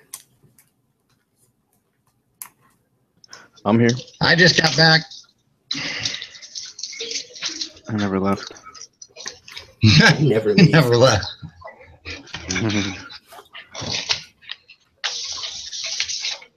Alrighty. So yeah. Now that we are back, before we start up again, if you want to just kind of say who you're playing, who your character is, and all that good stuff, you can. Chad, if you want to go first. All right. I'm playing Arannis and Mr in Barbarian 6 Fighter 4, and he's a Totem Barbarian and an Eldritch Knight. So he has his weapon bond and his rage, and he's more dex based.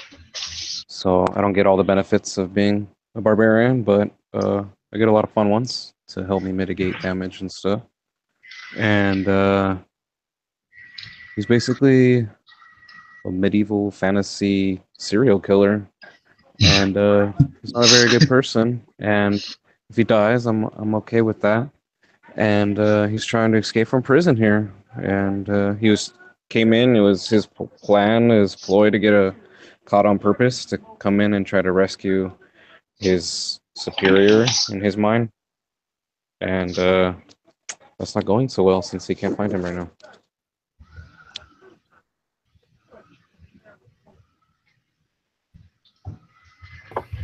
All right, and Kenny, if you want to say who you're playing.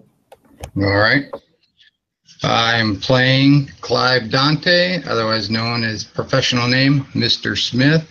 He is a rogue assassin of high level. He was taken under his wing at a young age by his favorite uncle and taught the fine craft of murder for a living. He actually got caught doing one of his jobs. He does a lot of political killing. He was attempting to kill King Carthus III while impersonating the hand of the king. And he wasn't very good at that particular time. We don't know if the sedative he gave him was old or just not quite the amount needed, but his the hand that he was impersonating awoke in a privy, tied up, somehow was able to get untied, got a couple dozen guards, and caught him just before he was able to slip the stiletto into the King Carthus's head, and got blamed for a whole bunch of murders across the realm, whether he was guilty or not. And they said, murder's too good for you. We're just going to put you in Ros-Rasca prison for the rest of your life and have a good time. So I am now hooked up with my new friend here, trying to find our way out of this nightmare of mirrors, as it seems. All I got. All right, thank y'all. So yeah, as you were going to smash these mirrors or attempt to, you hear this booming voice come from the opposite side of the room. So, halt, fiend! And as you turn around, they're obviously prepared for battle, especially at some of the things that you've seen come out of these mirrors. Standing there is this is another version of Arannis, but completely clad in very shiny white, like, suit of armor. And he's holding out in front of him, pointed towards Arannis, this long lance. And standing next to him is another version of Clive, but he is completely decked out in a white robe, and he seems to have some kind of prayer beads wrapped around both of his hands. His hands are folded in front of him, just kind of glancing sideways, this very disapproving look at Clive. And as y'all are taking this in, the shining knight that is a exact opposite to Arannis speaks up again. He's holding himself very pridefully. Yeah. Surrender now, and we shall show you mercy. I know some fiends. I'm not one, but I'll introduce you to one now. And if it's been long enough that I need to re-rage, I'll rage. Otherwise, I'll just bellow and yell and have at him. Charge him. Yeah, you're going to need to re-rage, and since you're charging, All right. let's go ahead and roll initiative. All right. Clive wants to pipe up.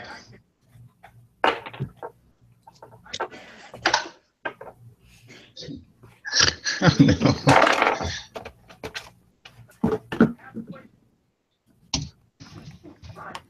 I rolled a natural one on my initiative, so I have 5. I rolled a 5 plus 4. Okay, so I got a 9. Sorry. All right, Clive, if you'll roll for me one more time, because ironically,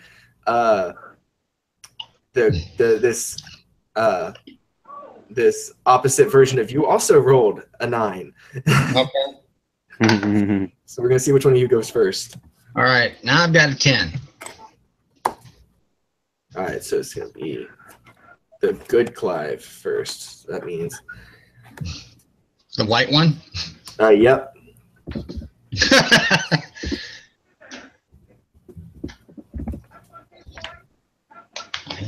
Eat your chicken. Come here. So it's gonna be I like that, the white. So we're gonna call them the whites.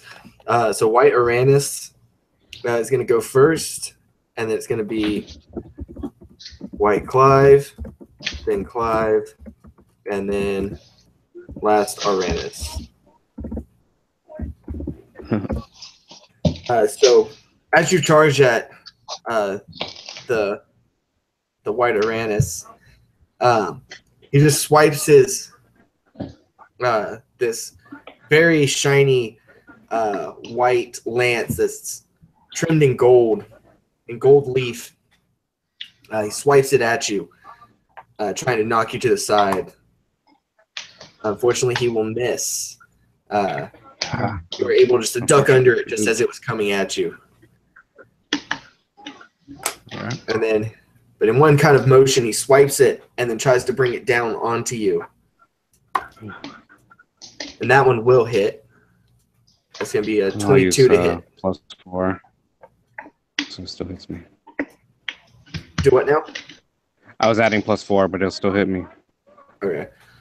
Yeah, okay. So, I don't know that I think all you have to tell me is that you miss, and then that you hit, and then I can choose to use it. oh, okay. You don't have to tell me what you get, but if you do, then I guess I could choose if I want to use it. I got you. Okay. I don't know. I'll You keep do that it. in I'm not mind. going to complain. So that's going to be 6 points of bludgeoning damage as this thing just slams into you. I'll have that Alrighty. for being in a rage. So 3. Yeah.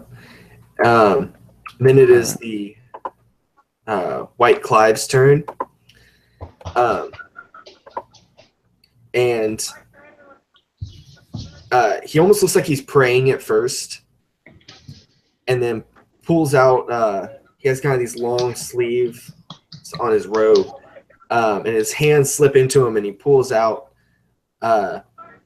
these knives that are much thinner than normal. They're essentially throwing knives, and he whips one at you, Clive.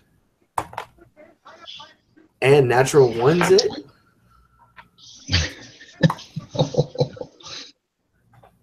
All right, so No luck for Jimmy. he misses because he actually had to dodge when the lance was swinging, so he completely missed and it threw him off balance. Clive, if you would like to take an attack of opportunity, you may. I certainly would. All right. All right. And using his dagger, going to lunge with a 19 plus 4 for a 23. And let's see, we got 3, 4, 5, 6, 7 damage.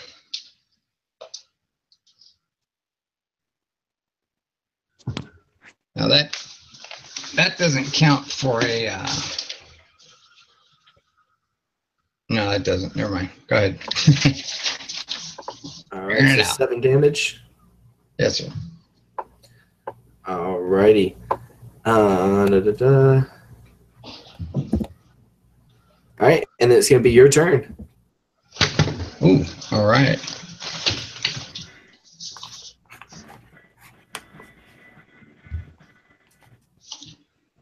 As I'm sidestepping around him, going for a attack to the back, I'm kind of talking loudly at this white Clive. What is this about? We are already prisoners. As I swing again. Ooh, with a nat 20 plus 4. And is that a hit? Oh, yeah. The nat 20 is auto hit. All right. And Always. we'll go for another 7 damage. Alrighty, and because you rolled a natural 20, it's a critical hit, so that's doubled to 14. Oh, sweet. Okay. Yep. Forgot about that. Did you get sneak attack?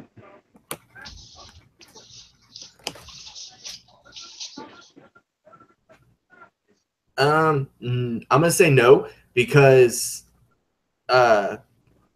you They have to have not taken their turn, right? well That's an additional yeah. condition that you can. Yeah, that is an additional thing for assassinate. Oh no, is it assassinate? Yeah, it's called assassinate. If somebody hasn't taken a turn, and I'm within, yeah, in addition to any hit you score against a creature that is surprised is a crit. Right. So, All right, so yeah. That wouldn't be a surprise, though. No. I'm going to say no, though, because even though Arannis may be within range, y'all are kind of focusing on 2 separate targets. Right. So I'm going to say that it's not going to count for that. I understand. Okay. Cool. Doesn't hurt to ask. Oh, We yeah, got no, 21 definitely. damage already. Yeah. Nice. Alrighty. And I step back. All right. How far are you going to try and step back? Are you stepping outside of melee range, which would provoke an attack of opportunity? No, just stepping. Well, yeah, it just says cunning action. You mean it's dash, disengage, or hide action? So I'm just disengaging. Okay, cool. Yeah. And how far back are you wanting to go? Are you just wanting to? Are you want to go to the other side of the room, which you would be able to do with plenty of? You have enough movement to do that. That doesn't provoke an attack of opportunity, or does? No, it would not because of the disengage. Yeah, disengage means. No, I'm gonna stick. Yeah, I'm gonna stick up close. Okay. And then Arannis, it will be your turn. Aha. How far away is the? I'm assuming paladin or whatever. The white version of you is literally just outside of melee. I'll just close the distance then. Mm-hmm. And actually, let me see here. I do have some spells. I take it White Clive never answered me. Yeah, he did not. Okay. Ignore me. I'm gonna start. Oh, go ahead. He ignored you. Sorry. No problem. I'm just gonna run up and do the usual slash and dash, slice and dice. Alrighty. 27 to hit, Oh yeah. and oh, that's cockeyed. Let me reroll that. That's still one. That's 5 damage starting off for the first attack. And let me swing with my extra attack for 23. All right, that'll hit. And that's for 9 more damage. And then I'll go to punch him with my offhand for 26. 6 damage. And that's for... no, it was 26 to hit for 7 damage. Oh, okay. And that's all I got for right now. Man, y'all output some damage. 5d6 sneak attack damage. That's crazy. Yeah. All right. White Arannis is going to try and respond with... he's going to try and strike you with a white gauntleted... I don't even know if that's a word. With a fist that's encased in a gauntlet. He's just going to try and just punch you in the gut. Okay. That's going to hit. All right. I'm not going to defensive duelist it. Okay. I'm not going to. All right, that's cool. All right, so that's going to be 3 points of damage. I'll have that to 1. 1. Yep. All right. And then I think he's going to pretty much just do it again. He's just like trying to lay into you with a fist. All right. That one will miss. And then it's going to be White Clive's turn. He missed. Do what now? He missed? Yes, he did miss. I should have used it. Oh.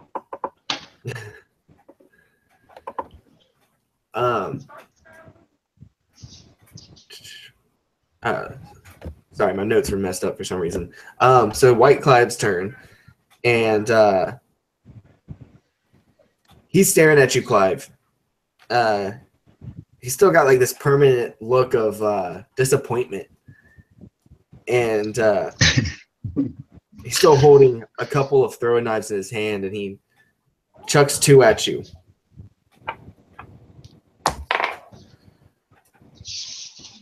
Hey, both of those will hit.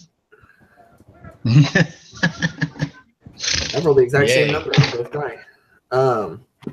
Nice. Okay. Uncanny dodge. Crazy. So I rolled the same number on both the D20s, and then on both the D4s I rolled the same number as well. So you're gonna uncanny dodge one of them? Yes, sir. Alrighty. So that's gonna be 10 damage after the uncanny dodge. Alrighty. Just 2 of these daggers just kind of sink into you. And then, Clive, it will be your turn. And I pull the daggers out.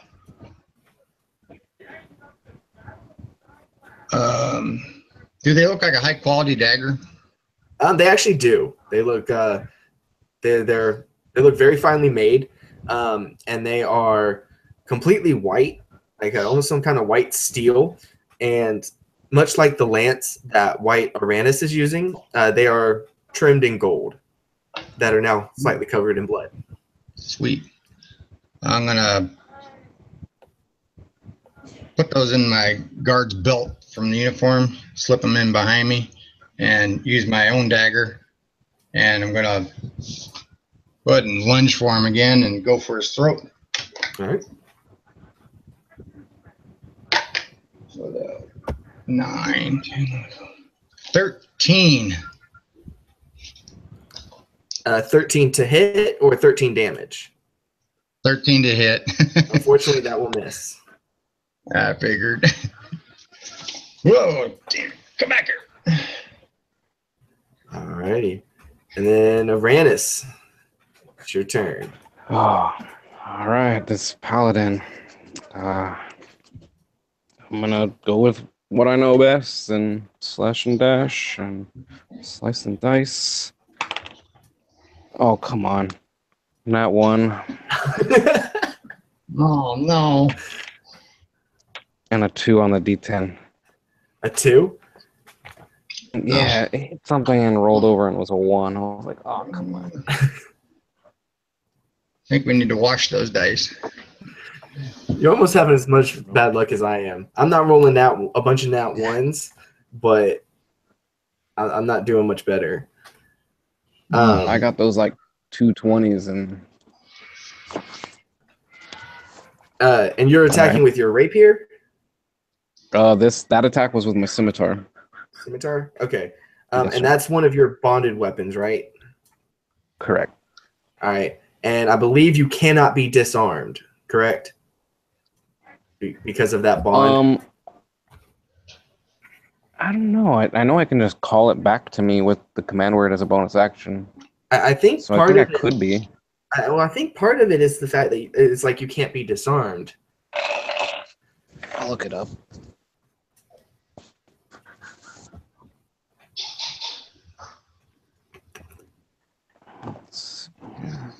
Aldrich.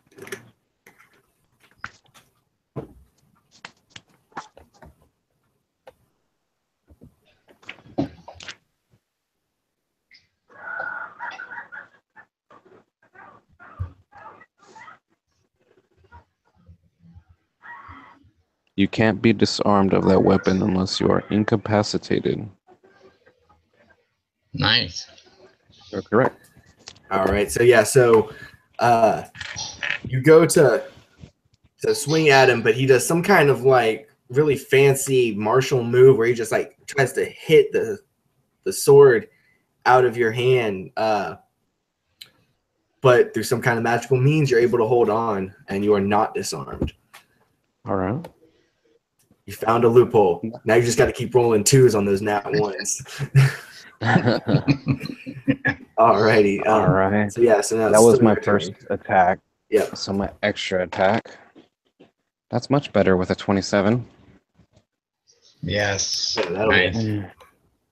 6 damage. And then I'm going to punch at him for 23. That'll hit. Oh, only 1. So 5 damage altogether. Alrighty. And with that, this White Arannis,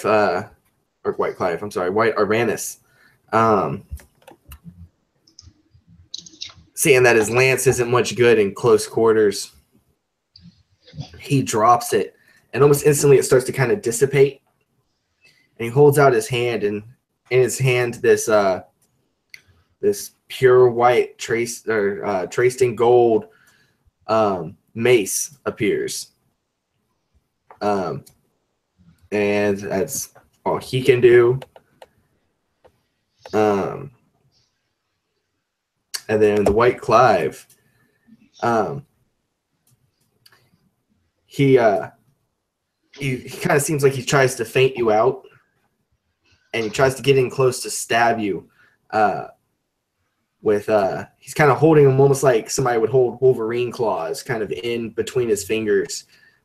He holds a couple of these throwing daggers, and he tries to like get right up into your rib cage with them. And he is going to miss. And that's it. So it's going to be Clive's turn. Does White Clive always get 2 attacks? Not always, no. Okay. I'm just curious. So, I know yeah, they got in special certain powers. occasions. Yeah. Right. Okay.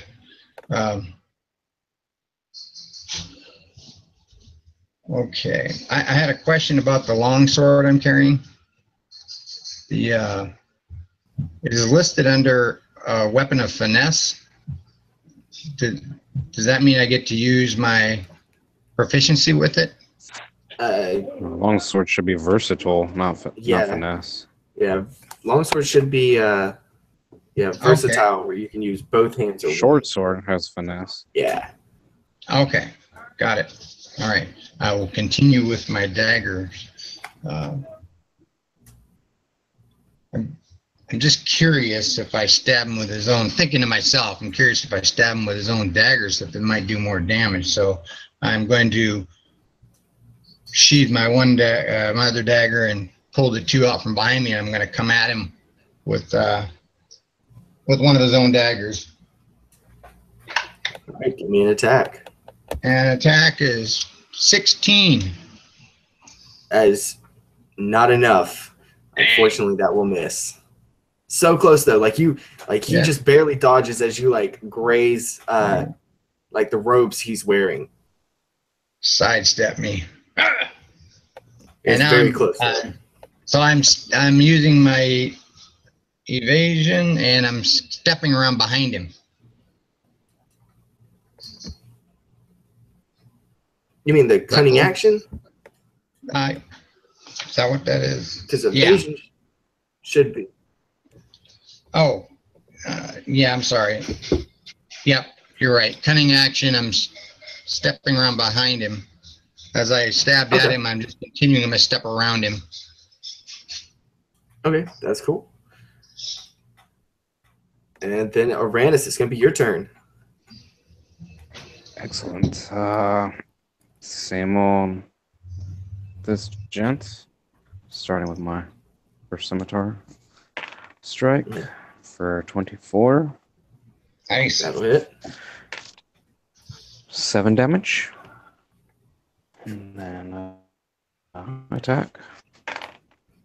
That's only a 10, so I will off tack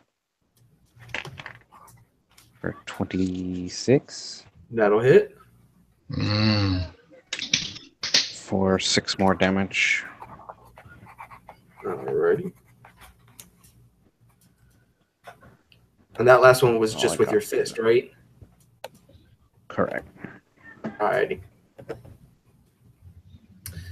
Alright, and then White Arannis is going to respond by taking a swing at you with this this mace that he has just summoned. Oops. And that's going to miss. And he's going to try and lay into you with a fist. And that one will also miss. All right, then White yes. White Clive is going to pretty much using these things like makeshift pointy brass knuckles. Is going to try and to lay into you again with them. That's the same roll I rolled last time. That'll miss. And then Clive, it's your turn. Oh, seems luck is on my side, I say to his face, as I reach out with my dagger and try to catch him up in his windpipe. And are you using your dagger or his?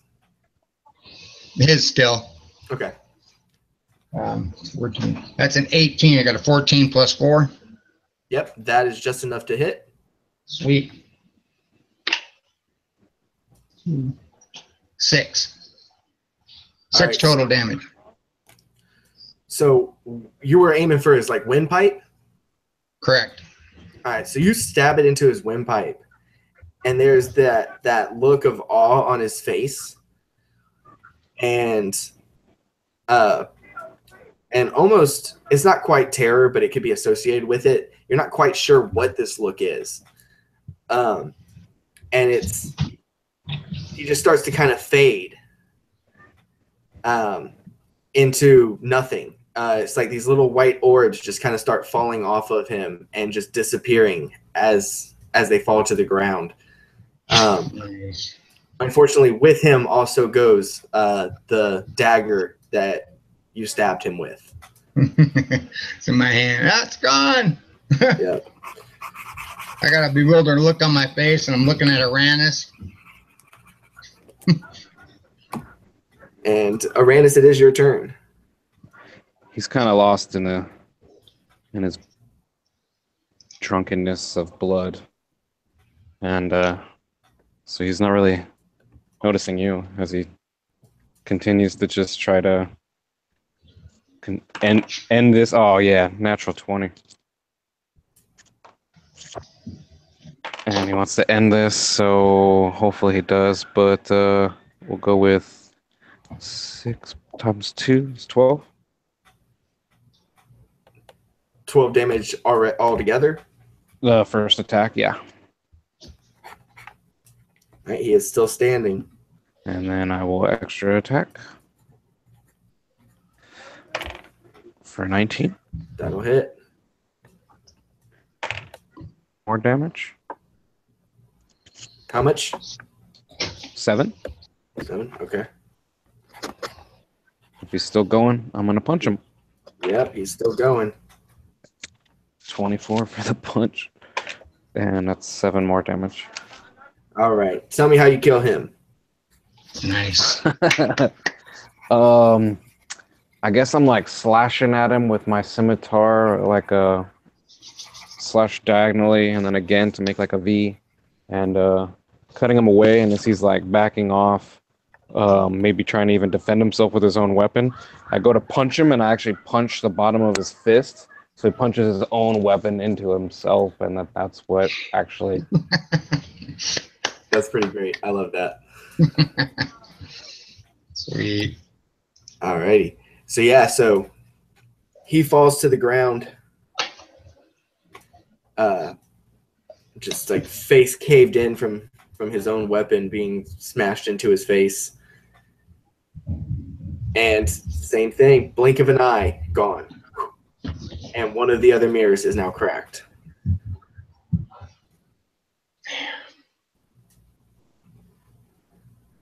Clive says, Arannis, I do believe they're going to try and wear us out. They're definitely aiming towards that so far. Yes, yes. Well, ready yourself for the next assault, my friend.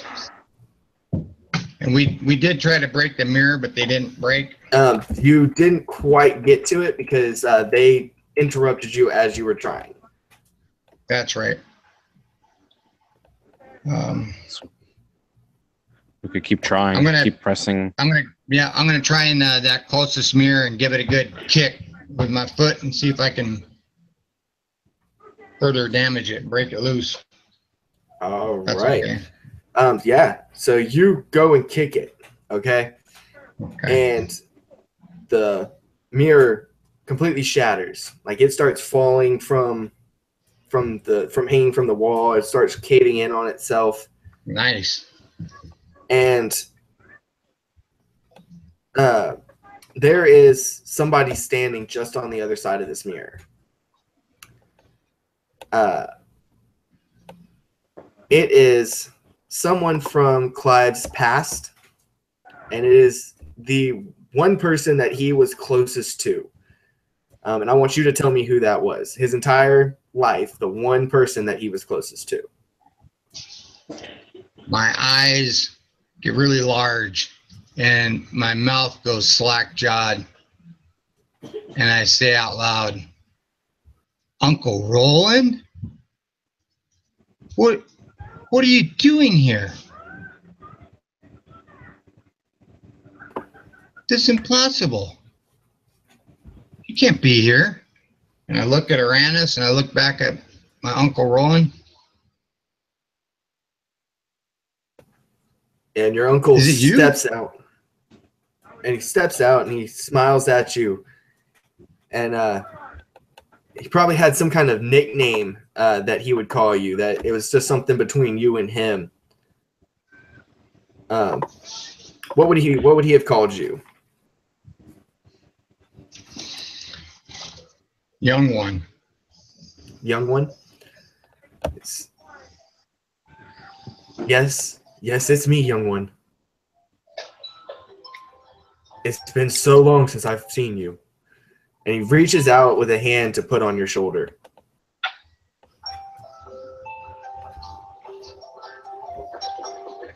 Would you let him touch you? He knows he's talking to me like he's my uncle. And if he looks exactly like my uncle, I would have allowed him to touch me. Yeah, so he places a hand on your shoulder, and it's every aspect. He sounds like your uncle. He looks like your uncle. Even like the way he grips your shoulder reminds you, takes you back to when you were training, and you did something well, and he would come over and grab you by the shoulder and would give you praise for succeeding or for completing whatever task he had given you during your training. So every aspect of this is just kind of flooding back to you that this is your uncle. There's no reason, at least in front of you, that you should deny it. Uncle Roland, why are you here? Well, I've come to take you home, young one. It's time to go home. Well, I look at Arannis and kind of like looking for a confirmation if he's seeing and feeling what I'm feeling. Like, do I see this is real? Yes, you would see a man that had stepped out of the mirror and is talking to Clive, telling him that it's time to go home. Well, isn't that convenient? And as you're saying that, Arannis, you hear somebody just like you always were, lazy. And Arannis, you know that voice. It's it's like a slap to the back of the head. And even if it's just a glance, as you look back, you see your old war chieftain standing only feet behind you, arms crossed, this look of just disgust plastered on his face.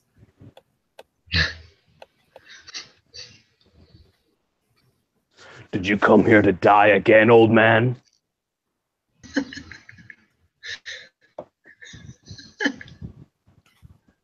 I think not. Today, it's time for revenge. I'll take you to the grave with me. I killed you once, and I'll do it again. And so for Arannis, if you'll roll initiative, Clive, you do not have to because you are having a very peaceful conversation with your uncle. Nat 20, 24. Oh, jeez. Right on. Okay, so you're going to go first. I'm gonna rage, assuming I need to, and charge at this mofo. I'll take him. I'll kill him as many times as I need to. And scimitar, 12, no, and Unfortunately, that misses. Nat 20, 28. Yeah, that'll definitely hit. Yeah. And 5 plus 4 is 9 times 2, 18 damage. Okay. And I will offhand with my punch for 23. That'll hit. Come back here, you. Oh, 5 more damage. 5 more? Okay. Jesus Christ. And I'll wait there for his reply. All right. Yeah, so what we're going to do is we're going to do 1 round of combat and then go back to Clive and his uncle, and then 1 round, and we'll just swap that way. Sounds good. So your war chief takes these blows, and they were hardy blows. They were solid, and he just kind of rolls his shoulders and kind of gives you this crooked smile of it's both like eagerness to fight, but you know that when he smiled at you, it wasn't in a happy way. It was almost in this taunting, egging you on, like you're not good enough. Even at your best, you can't hurt me. And you're kind of hearing that as you're landing these blows on him. Just all the slights that he's ever done against you and said to you, it's just flooding back. And so let me ask you, what was his weapon of choice? Let's go with the great axe. Great axe? Alrighty. Yeah, sounds barbaric. Which is ironic. I actually have that right here. All right, so Nice. out of from behind him, he kind of pulls this large axe. The handle is made from like a giant bone, and like bone is holding this blade in place. And he raises it over his head and tries to slam it down onto you. Try, see my. That will hit. I'll add 4 to my AC. Okay, then it will miss. And then he's going to try and swing 1 more time at you. All right. And that will hit. All right. And you can only do that once, or can you do it every Correct. time? It's my reaction. Okay. I think it's my reaction, but I think it might last us until the end of my turn. Let me double check. That would be nice.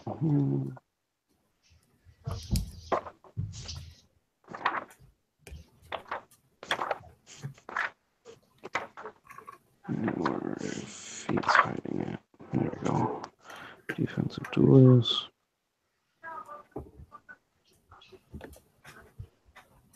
I think it's just the one time. Yeah, you use your reaction to your AC, potentially causing the attack to miss. So I think it's just I can call. All right, cool. So he misses that first attack, but then very now I can't speak. Very aptly, how about that? Very aptly, he swings this great axe back around and comes at you again, dealing 9 points of slashing damage to you. So 4? Yes. All right. And then we're gonna cut over to Clive and his uncle. So this battle between two Eladrin have broken out right in front of you and your uncle, and he's seeming pretty unfazed by it. He's actually still trying to carry on a normal conversation with you, and he starts telling you these grandiose stories about how some of his latest missions, ones that you haven't heard before, and that this happened and that happened, and that he went off to this faraway kingdom and killed this one person that was doing this, and he just giving you all these great details, the stories that you loved as a kid. And the whole time he's very gently trying to lead you into the broken mirror. All the while he's trying to lead me into the broken mirror? Yeah, he's got his hand on your shoulder, and he's just very gently kind of, guiding you towards walking into the mirror that you kicked in, that he stepped out of. Clive stops walking and he looking deeply into his uncle's eyes, and he looks over at the battle that's going on, and he's like, Uncle Roland, we Arannis with us. We're not going to leave him here. And he looks over to this fight and looks back at you and, well, that's no, young one. You see, when you take others with you, you run the risk of being caught. The fewer the number, the greater the chance for success. I taught you this all. Have you already forgotten? Have you forgotten your lessons? No, Uncle, I have not forgotten, but I'm not going to leave a man behind who I wouldn't be here right now if he wasn't here. And he gets this disappointed look on his face. Like his whole face was like lit up talking to you. Like, this is like the greatest thing ever. Probably a similar look that you had. And Right. and as you're telling him this, he just drops. And you feel this stinging sensation as he slaps you across the face. You're not gonna take any damage, but he slaps you a good one, enough to jerk your head, and then Yeah. he probably also had something that he called you when he was very angry at you, and was done playing games. What kind of nickname would this have been, or what name would this have been?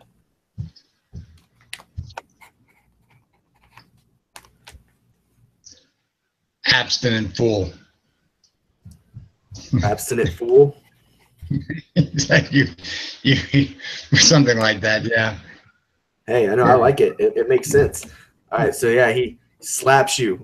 You feel that red hot stinging sensation on the one side of your face. You abstinent fool. Come with me now.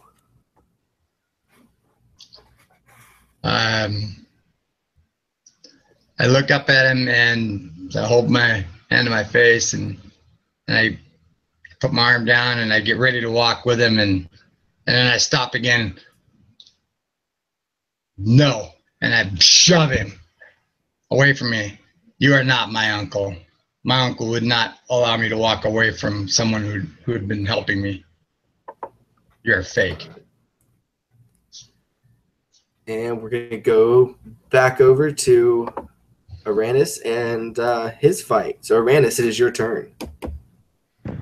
I will like bare my teeth at him as I strike at him with my scimitar. For 14. Unfortunately, that will miss. All right. And again for 15. That will miss as well. And then I will try and punch at him for 26. That one will hit. Yeah.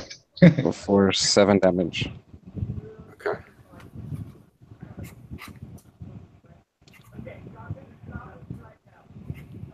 All right. So, you land this hit square in the face, just right in between the eyes. And his head cocks back a little bit, and then you feel him start to push back against your fist. And then, like, in the pit of his throat, he starts growling.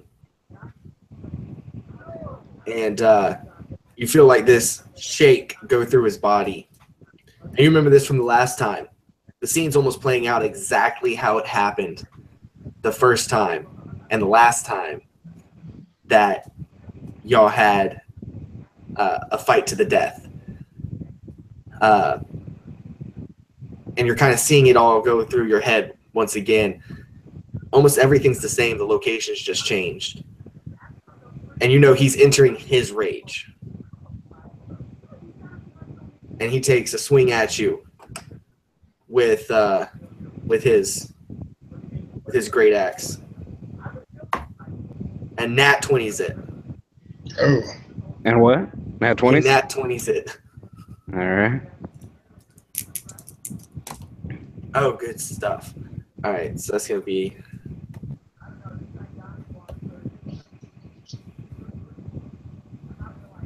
That's going to be 25 points of damage. Oh, half that. All right, so that's going to be 12. All right. I'll laugh at him.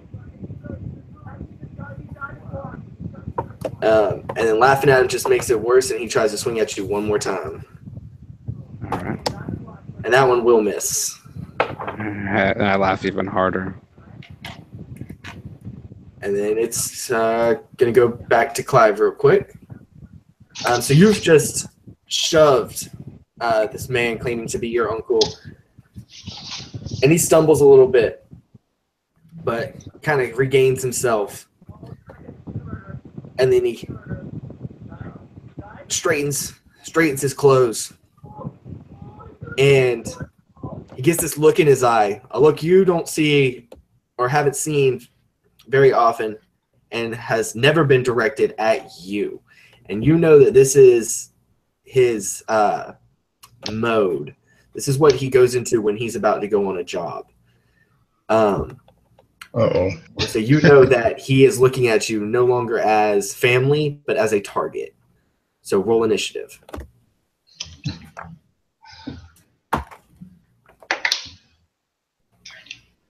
$17. Really, that's ironic. He rolled a 17 as well. Roll again. He got another 17. 19 this time. Okay, so you're going to go first.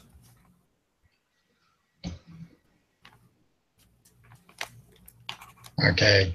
I'm going to approach my uncle and hold my arms out and apologize for that. I'm sorry. I'm sorry, Uncle.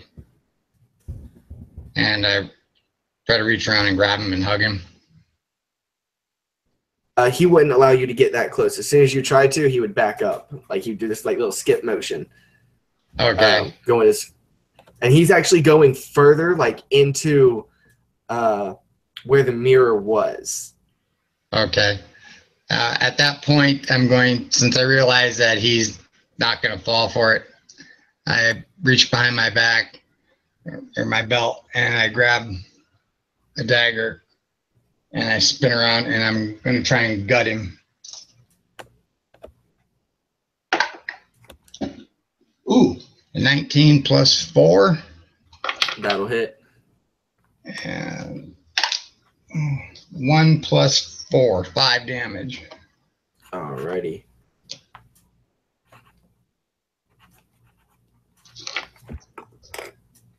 Alrighty. So you get him. It just grazes his belly. And he reaches behind him and pulls out. And it's like these 2 sets of knuckle blades, like brass knuckles with this blade on the end. Right. And he tries to slash at you with one of them. All right. And that's a 19 on the die. Ouch. And I'm going to do, what is that? Evade. Is that what they call The it? evasion? Or Yeah. or Uncanny dodge. uncanny dodge, yeah, that's it. Yeah, cunning action. Half damage. Yep, so you're going to end up taking... You're going to take 3 points of damage. Okay. But, and it's almost like as soon as it happens, you realize, like, the things that you could have done better, and you almost hear your uncle's voice playing in your head, you know, you should have stepped left instead of right. And then you feel that burning sensation. He just got you barely on the arm. Nothing major. And, but you start feeling that burning sensation, and you realize that, you know, there's a reason he taught you how to avoid attacks, just for this reason, because if you get hit even once, it could be deadly. And you're going to end up taking 12 points of poison damage. Do I get a con roll for that? Nope, it's automatic poison. All right, another 12. Yikes. Oh, I should have known better. And then we're going to go back over to Arannis.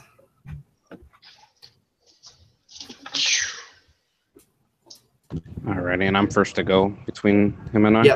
Yep, you're first up. Alright, then, he's in a rage, so...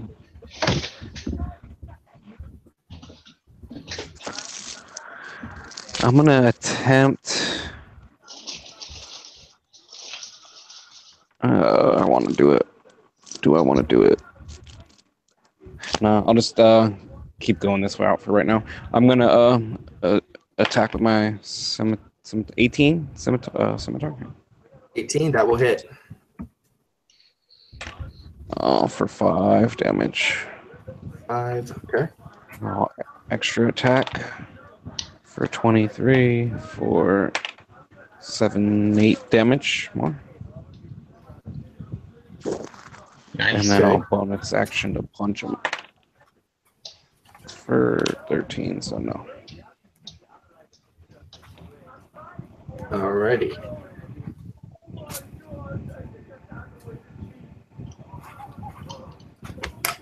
All right. As you're whacking at him, he just kind of letting the ones that hit just brush off of him. You're taking clumps of flesh off. You're getting down and dirty, and he's enjoying every minute of it. And he raises great axe over his head and goes to bring it down, and that's gonna hit. Oh, I had 4. All right, still gonna hit. All right.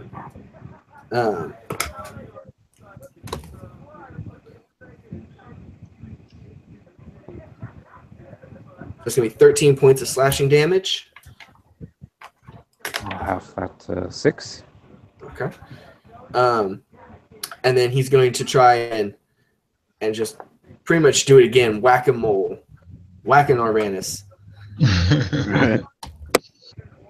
And that one will also hit. All right. That was going to be 12 points. So 6. And that's his turn. So we're going to go down to Clive.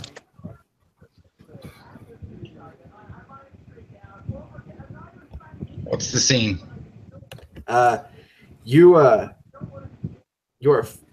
facing off with your uncle. He's cut you with these knuckle blades, and you're feeling this from his attack. You're feeling this this sharp red, burning hot pain shoot through your arm where he's cut, and you remember that he dips his blades in poison, so that one cut will kill a normal man.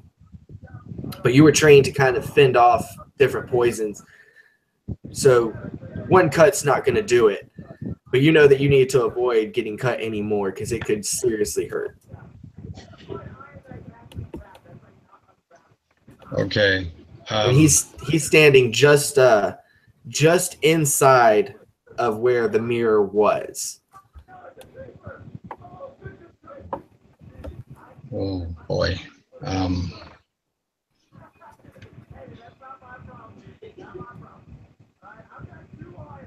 If I leave this combat, I'm going to provoke an attack of opportunity, correct?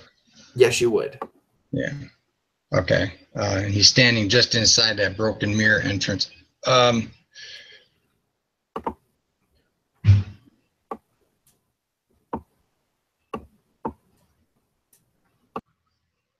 right. I'm just gonna brawl him. I'm just gonna attack him. Try to get a hold of him. They can do better damage. All right. Are you just gonna try and grapple, or do you want to try and punch him and then try and grapple him if you hit? Correct. Yep. All right. So you're gonna try and punch him first. Yeah, that gives me the additional bonus. Correct. Yeah. If I actually hit him, I can grapple him, and then I get another attack of opportunity. Is that how that works? No. If you hit him with an attack, you can attempt to grapple him as a bonus action. So, because normally grapple takes an entire action to do instead of a bonus action. If the grapple is successful, is there anything else that happens, or he's considered restrained, which means any attacks against him have advantage, and any attacks he does has disadvantage. Okay, let's try that. So this is an unarmed attack. And 18 plus 4. That'll hit. 22. Okay. And so it's gonna be 1. Oh no, because of that, it's 1d4 plus your strength mod, which is 0. Let's see, 3. So 3 damage. All right, and then so you're gonna roll a athletics check, and I'm gonna roll a an opposed check to see if I can break free. Okay. So you're looking to beat a 12. I got a 15. And no bonus on my strength. Yeah, that's good because you still beat the 12. So he is grappled. And is my turn over at this point? It would be, yes. Okay. Yeah, unless you wanted to try and say something. Yeah. Well, I've got him grappled. I'm going to whisper in his ear, I know it's not you.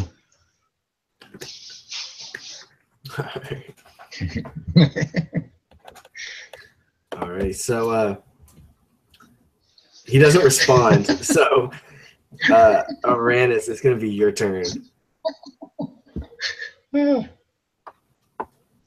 All right. I was gonna check something and I forgot. I was dumb. So I'm gonna go with just attacking still for right now, and I'm gonna check next time. First attack is 26. That'll hit for 9 damage, and then I will extra attack with a 17. That will just hit. Yeah. for 10 more damage. Good. Good. And I'll punch him. Oh, nice. 27. Yeah, that'll definitely hit. Nice. Dang. For 6 more damage.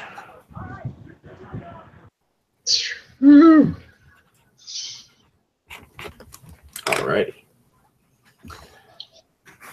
So yeah, so you and this war chief are just trading blows. Yeah. And he's going to take 2 more swings at you with the great axe. But he is going to use his reckless attack on his first one. Right. So it's going to have advantage, but all your attacks next time will have advantage. And he nat 20s one of those rolls. Woo! Ouch. That's the point of advantage. And then rolls like one of the suckiest rolls you possibly could for damage. Oh, no, wait. Because he has that. I can reroll that. I'm going to reroll both of those, actually. Woo! Uh-oh. All right, so that's not bad. So that's going to be... so that's going to be 20 points of damage. I'll take that to 10. Yep. And then the next one, his second attack, which does not have advantage, will miss.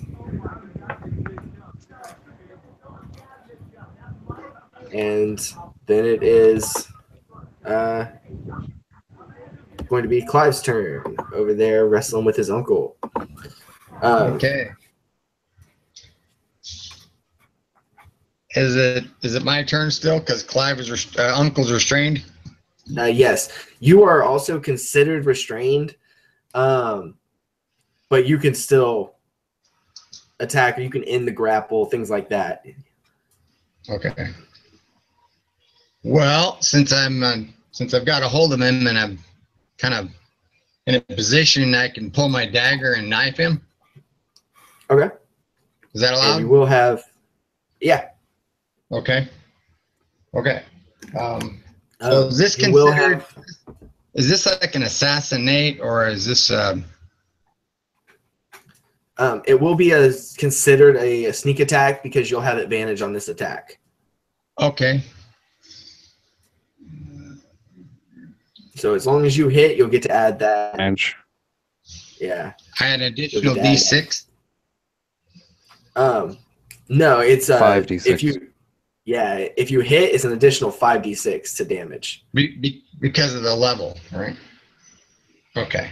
Yeah, because of how high of a level you are. Yeah, that's why it's so Like much. One every 2 levels or something. Ooh, 16 plus. I had the 4. Okay. 8, And did you roll that with advantage? No, I just rolled 1. Yeah, So, roll it again just in case you get a nat 20. 5. Okay, yeah, let's go with the other roll. Okay. 16. So that's a 20. So it's a hit. And, Yep. All right. There's a 4. 3.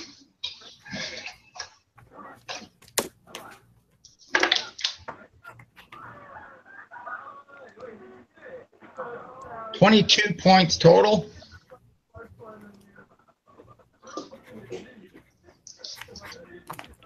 All right. Yeah, cool. So he, you stab him with this dagger. And it's got a nice gaping wound. And he's going to use his action to try and break free of this grapple. Okay. So I need you to give me an athletics check. See if you can keep hold of him. Right. I got 0 to athletics. Yeah. And you're trying to beat a 16. 12. Yeah. All right. He wiggles free. Yeah, he is able to wiggle free, and kind of square up with you again. All right. It's going to go over to Arannis' turn. All righty. All right. I am going to cast Magic Missile. All right. So that is 3 blasts at 1d4 plus 1 each. All 3 into the Barbarian Chieftain. Nice. 10 damage. All together? And then I will bonus action to Second Wind. Okay. 1d10 plus 4. 1d10 4. So I'm going to gain 7 hit points back if you're tracking. 83. And that's what I got. Nice. Cool. Yeah, no, I'm not tracking. I'm trying to keep track of everything else. Right. I'm at half hit points, by the way. Yeah, I was just in case you were. Yeah. All right. And is that the end of your turn, Chad? Yes, my friend. Alrighty. So the war chief, seeing you do this, looks at you and kind of spits blood, and there's probably a bit of tooth in there as well. Spits on the ground. Weakling, you must feel the pride and the pain. And he tries to take another swing at you. This nice, big, wide, arcing sweep of the blade. And that will hit. Oh. What if I add 4 to it? You're going to? Yeah. Yep, that'll miss. Yes. And then You'll have to hit me first. You tell him. Yep, and he uses that momentum to kind of carry him around in like this whirlwind and tries to bring it back around to hit you one more time. And that'll miss. That's only rolling an 8. Yeah. I've rolled 8 so many times tonight. All right. Then Clive, it is your turn. Your uncle has just broken free. And He's facing off with me. Yep, he is facing off with you. He's holding both the knuckle blades up. All right. And I as well have got a dagger in each hand, and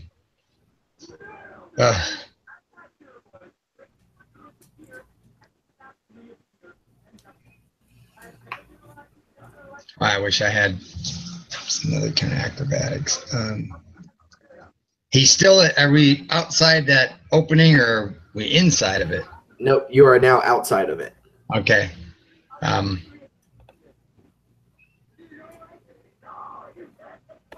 Okay. Yeah, all I can do is just, I'm going to step around and try to knife him in the back so I can kind of keep my distance from him. He's a dangerous fellow. If he's got any of the knowledge, I'm thinking to myself, if he's got any of the knowledge my uncle has, and he certainly seems to, I am in peril here. Okay. Oh, 17 plus 4. Yeah, 4. 21. And as I'm kind of turning and going around, I knife him in the soft spot under his back rib. All right. 4. A 1 plus 4. 5 again. All righty. And as you're doing, and I step back a little bit, so I'm keeping my distance, but I'm not disengaging. All right. Yeah. As you're doing that, yeah. You know, you stabbed him, and as you've already stabbed him, he started to try and turn to get you. And you see it coming. You see this blade just like inches from your face as he's trying to strike you one more time, and that will hit, and it just kind of grazes. No! Yeah. Oh no! And that's only gonna be 3 points of of slashing damage. Go half damage for evade. Okay, so 1 so it's point gonna be 1 or 2. Okay, it's just gonna be 1 point. And is that poison? But you are, yep. You feel that hot red stinging go across your face. You're gonna take 14 points of poison damage.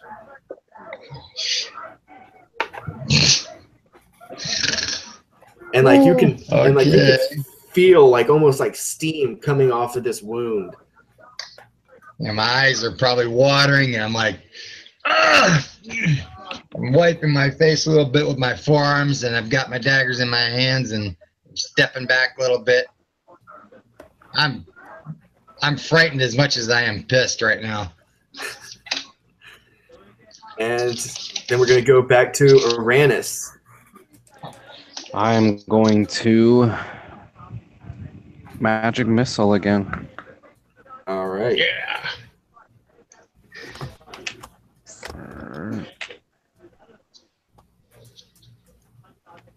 11 damage. Nice. And then a bonus action to try to punch him. Okay. 17. That will just hit. Nice. For 7 more damage. Nice. All right. Another 18. Yeah, he was trying to mouth off to you because you keep hitting him with those magic missiles. And coward! Using magic to boom.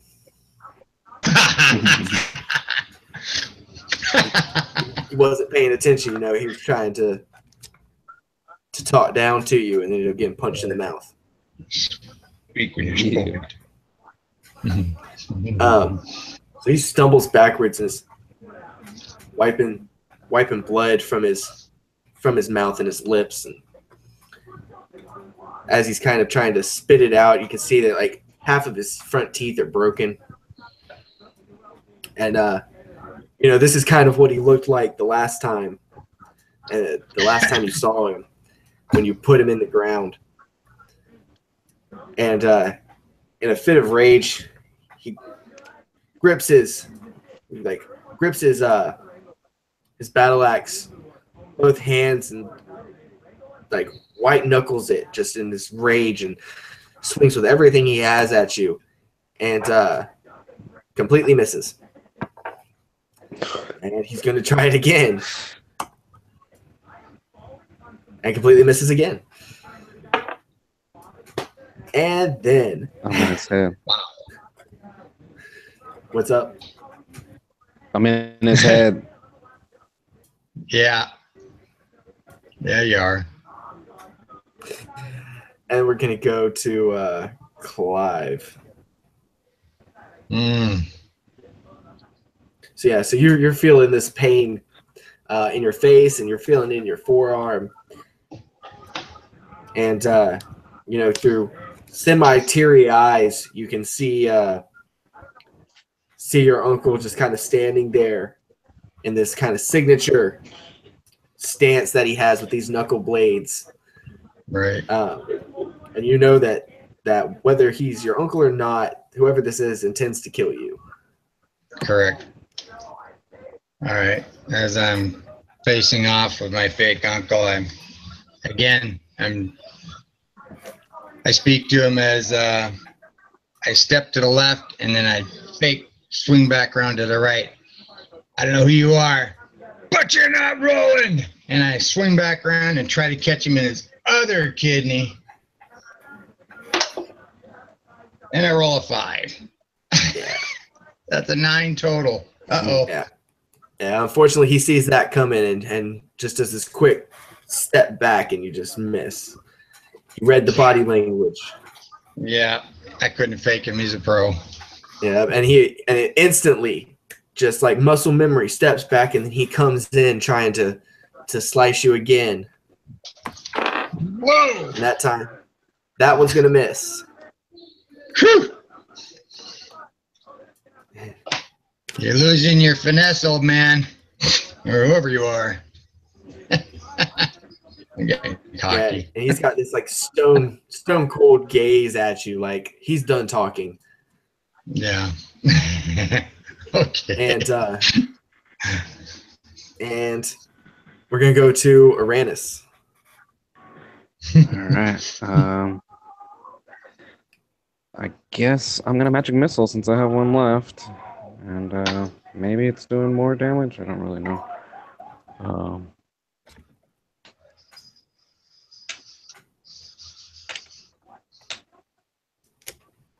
8 damage altogether with the magic missile. Okay. And a southpaw punch. 17? That's just enough to hit. 4. 7 damage. All right. Tell me how that looks when you kill your former chieftain once again. I've kind of like battered in him and broken him with these punches over and over because it's his blind side, especially with his great axe. And so I just finally get that last punch, and I get it up underneath his jaw, and it's enough to knocks him unconscious, and I come up over him with all my weight down with an elbow onto his skull, just trying ending it all. Nice. I should probably stomp him on the ground. Right. Herb stomp him or something. Right on. Yeah, and yeah, it's just a complete utter mess. As you know, there's like just brain jelly kind of leaking onto the floor. There's blood starting to pool up all over where the or under the body as it lays there. Clive He just keeps smashing and smashing, even though he's like obviously dead. Just anger. How times do I have to kill you? No doubt. And so, Clive, it is now your turn. Okay. I don't have any special skills other than trying to sneak around this bastard.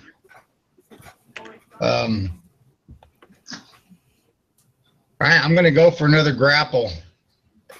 All right. I'm going to unarmed strike with 14, 15, 16, 17, 18. That will hit. And now we roll to see who gets higher. All right. Roll me damage for that first. Oh, okay. 4. Let's see. 3 plus 4, 7.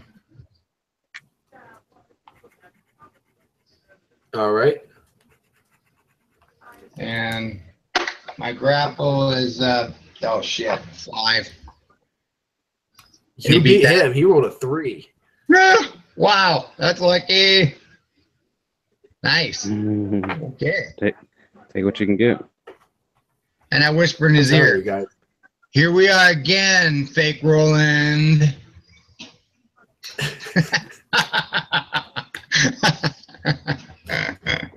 Sense of humor. All right.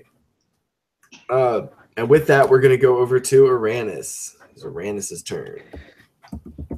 I guess I'll charge his uncle from behind. I'm nodding. How far away is he? It's probably about 20 feet away. Oh yeah, then I'll even with my half speed, I'll get there. So Right. I'll scimitar attack. Or you have advantage on that. Oh! All right, because I missed the table, so hopefully I can hit the guy. 15. Is that with advantage? Yep. Oh, yeah. Unfortunately, that will miss. All right, so I'll extra attack. Is that also at advantage? Yeah, because he's grappled. He's considered restrained. Oh, okay. 21 That will hit. Nice. for 7, Okay. and then I'll punch him. Please. A nat 20. Nat Nice. 20? Yeah, give me Yep. that damage. Roll high. 16 damage. That is exactly how much it took to kill him. So describe that to me. I guess I come up from behind and I slash at him, and it kind of like across his back, so he kind of like arcs his back forward, bringing his head back. So I grab him from behind around the just snap his neck. Right on. Sweet. And as that happens, it's a little bit different than the other times, where as soon as they die, within a blink, they're gone. These actually like linger for a minute, and it's almost like giving you a last look, and you're going through. And let's see. Let's start with Clive. Clive, as you're looking down at the seemingly dead or the dead body of somebody impersonating your uncle, apparently, I want you to tell me the happiest memory you had with your uncle. The happiest memory. I think the happiest memory I had with my uncle is when he let me do my first kill, and he watched me from afar. And when I was successful, I could see the look in his eye and how it gleamed in his smile and the nod of his head. And that's all he had to say. And my heart leapt with joy that I had pleased whom I thought was the greatest man in my life. And as you're recalling this, you start to see flashes of other memories that you have with him, as there's that fading away that this body starts to do, similar to what White Clive did, where these white orbs start to fall off of him, right, and starts to dissipate. And you're just remembering everything that's pretty much ever happened with your uncle. And then Arannis, you glance over at the dead twice now war chieftain, and I want you to tell me the worst memory that you have with him? He was a tyrant, and he would hit us to get us to move, to try to move when we were hungry. And there was a time that my mother was particularly unwell, and he continued to make us march, and he had her lashed to get her to continue to move. And that's when the start of my animosity for him began. Yeah, and you're remembering that, and as you're remembering that, you're starting to get all these other images and other memories of how he would beat and torture and hurt the people around you and people you cared about. And this is all going through your head as he begins to fall away in these white orbs and to just disintegrate in front of your eyes. And as they are disintegrating, falling from above you, these little white orbs start floating down. And they're floating down all around you within a matter of seconds. And you realize that the mirrors are starting to turn into these white orbs and fall. And everything is beginning just to fall apart all around you into these white orbs that are dissipating. And soon you're just kind of left in this white open space before this bright light just engulfs both of you. And it's like waking up. And you try and move. And your body's just so heavy that it can't. It's just like being exhausted mentally and physically and emotionally. And then you realize that it's not that you're just too tired to move. It's that you can't move. You're strapped to some kind of table. Both of you are. And you're in this room that seems to be carved into like out of some kind of cave. And you hear footsteps coming towards you from the distance. And that's where we're going to end this session. Ah. All right. Nice. That was Good fun. times. But okay, so if thanks everybody for you know watching this whole thing all the way through. But so I'm gonna let these guys say last minute things, and then we'll go ahead and sign off here. So Chad, you got anything that you want to say? A great time as always. Good people to play with. If you like crafting for terrain for D&D games, I have a Facebook group called Tradecraft. We exchange like Secret Santa trade stuff. Otherwise, check out the Absolute Tabletop RPG group. Good times. Nice. Tradecraft? Yes, sir. Okay. Yeah, you're gonna have to remind me about that later, because every time you Okay. mention it, I'm like, I gotta go look at that. So you I gotta wrote remind it me of that. down, so I'll get get a you. chance to look. I'll put a link in the group chat sometime. Yeah. Okay, yeah. Cool. Clive is just, I guess we're laying on this table and we realize that we're strapped down. That's it. He's a lot of stuff going through Clive's mind right now. He's wondering if he's part of some sort of torture or an experiment. And that's what he's thinking at the end. I really enjoyed playing with you guys. I appreciate it. Thanks for all the effort you put into the game, Jimmy. It shows a lot of creativity here. I appreciate it. Yeah, this was something I was trying out. It was a concept I had, and then I wasn't sure how it was going to run. But just in case, because I do want to point this out, for anybody that was watching, and for y'all, that the whole concept was, the different aspects of both of you coming through, and that's what you were having to battle. So I don't know if that came through or not, but It did, and I kept going back to the to the writing on the mirror, and I'm trying to figure out what it is we're supposed to do to get out of here, but we're going to find out. That's good. Good stuff. Mm-hmm. Yeah.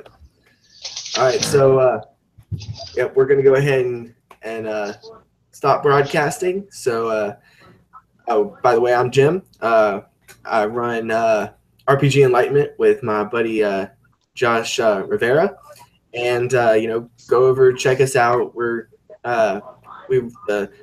The page was originally, or the channel, not page. The channel was originally designed to help new players, not only to D&D but to any kind of role-playing game. That's really what we want to do.